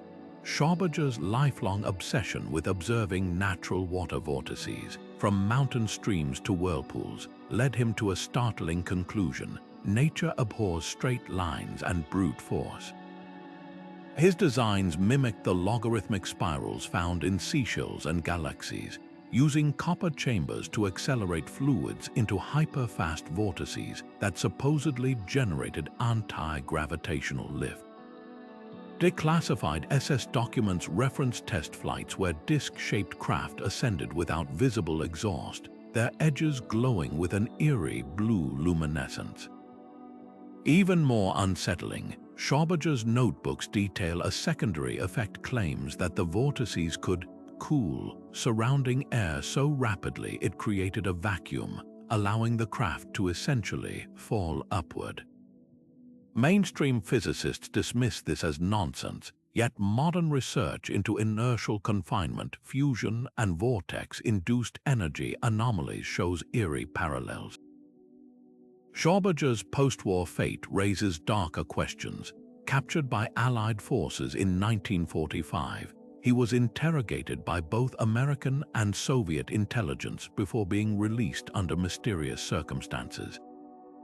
His public recantation, a signed statement dismissing his own work as fantasy, clashes violently with private letters to his son, where he wrote of being forced to bury the truth. The timing of his death in 1958 is equally suspect. Days after meeting with a potential investor to revive his research, Schrödinger collapsed during a walk. The official cause: a sudden heart attack. Meanwhile, his patents and prototypes vanished into corporate and military vaults, resurfacing decades later in aerospace designs that bear uncanny resemblances from the radial vortex generators in modern jet engines to the swirling plasma containment systems used in experimental fusion reactors. What makes the repulsine so haunting isn't just its disputed flight capabilities, it's the pattern of suppression that followed. Schrödinger's true crime may have been proving that energy solutions existed outside the fossil fuel paradigm. His later inventions included water purification systems that used vortex motion to break down pollutants without chemicals, and agricultural devices that boosted crop yields by restructuring water's molecular arrangement. Each threatened billion-dollar industries. Today, researchers who attempt to replicate his work report bizarre obstacles: vanishing funding, confiscated equipment, even smear campaigns labeling them as eco-terrorists. The message is clear: some laws of physics are negotiable, but the laws of power are not. The repulsine's legacy lingers in the shadows of both fringe science and classified aerospace projects. Declassified CIA memos from the Cold War reference vortex propulsion tests at Area 51, while retired Lockheed engineers have hinted at black-budget projects exploring fluidic anti-gravity. Meanwhile, Schrödinger's original prototypes, if they still exist, likely gather dust in some government warehouse, their spiraling chambers silent. The bitter irony. This man who revered forests and rivers may have unlocked the cleanest energy source in history, only to have it weaponized and buried by the very forces he warned against. His final words echo with tragic prescience: "They called me mad because I listened to water, but when the wells run dry, even kings will drink from whirlpools." The Marco Rodin coil hums with the quiet promise of a revolution, a toroidal spiral of wire that looks more like sacred geometry than electrical engineering. At first glance, it resembles an intricate labyrinth of looping pathways, but its design follows a precise mathematical sequence known as the Rodin vortex. Inventor Marco Rodin claimed this peculiar configuration could tap into zero-point energy, the theoretical sea of quantum fluctuations that permeates even the emptiest vacuum of space. Unlike traditional coils that simply store or transfer electricity, the Rodin coil allegedly acts as a gateway, drawing power from the fabric of reality itself. Mainstream physicists dismiss it as pseudoscience, Yet a dedicated underground of experimenters insists the coil produces anomalous energy spikes that defy conventional explanations. So why does this enigmatic device keep resurfacing in garage workshops and black-budget research labs alike? Rodden's breakthrough came from an obsession with number theory specifically, the repeating patterns found in the mathematical sequence 12-48-75, which he called the fingerprint of God. By winding copper wire along this numerical pathway in a toroidal donut-shaped form, he believed the coil could harness a hidden energy vortex. Witnesses who have built replicas describe strange effects: batteries recharging without external input, nearby electronics behaving erratically, even compass needles spinning wildly when placed near activated coils. Skeptics argue these are just artifacts of electromagnetic interference, but the consistency of reports is hard to ignore. In 2014, a team of engineers in Germany documented a Rodden coil producing voltage spikes 3 times higher than input levels during controlled tests, results they couldn't replicate with standard solenoid coils. The data was quietly shelved after their university received a sudden visit from energy industry representatives. What makes the Rodden coil so provocative isn't just its disputed functionality, it's the eerie parallels to classified aerospace research. Declassified Pentagon patents from 2017 reference toroidal energy concentrators for propulsion systems, while NASA experiments with quantum vacuum thrusters use similar geometric principles. The difference: Rodden published his designs openly, encouraging grassroots experimentation. This accessibility may explain the aggressive pushback. Imagine a world where anyone could fabricate an energy generator from scrap copper wire and a few hours of labor. The trillion-dollar utility industry wouldn't just adapt, it would collapse. Yet the coil's true mystery lies in its inconsistencies. Some builders report dramatic results, others see nothing but mundane electromagnetic noise. This variability fuels both skepticism and fascination. Could the Rodden coil be sensitive to subtle factors: Earth's magnetic field, lunar cycles, or even the builder's intention? Ancient cultures spoke of sacred shapes harnessing cosmic energy, from the pyramids of Giza to the Sri Yantra of Hindu tradition. Rodden's work bridges these esoteric concepts with modern physics, suggesting that geometry itself might be a forgotten language of energy transfer. The coil's legacy persists in the shadows of both fringe science and military research. While academia scoffs, black-budget projects continue exploring toroidal energy systems under names like flux transfer and scalar resonance. Meanwhile, hobbyists from Brazil to Siberia keep posting cryptic videos of their Rodden coil experiments, online footage that often disappears without explanation. Whether the device is a misunderstood marvel or a modern-day alchemical dream, one truth remains: inventions that challenge our energy paradigm rarely die. They just wait for the world to catch up, and in the silent spin of Rodden's torus, that weight hums on. The suppression of revolutionary inventions isn't some shadowy conspiracy, it's the predictable outcome of power protecting itself. History shows us that when a breakthrough threatens the economic or political status quo, the response is rarely debate, it's erasure. Consider the oil industry's century-long campaign to bury electric vehicle technology, or the pharmaceutical industry's aggressive suppression of alternative cancer treatments.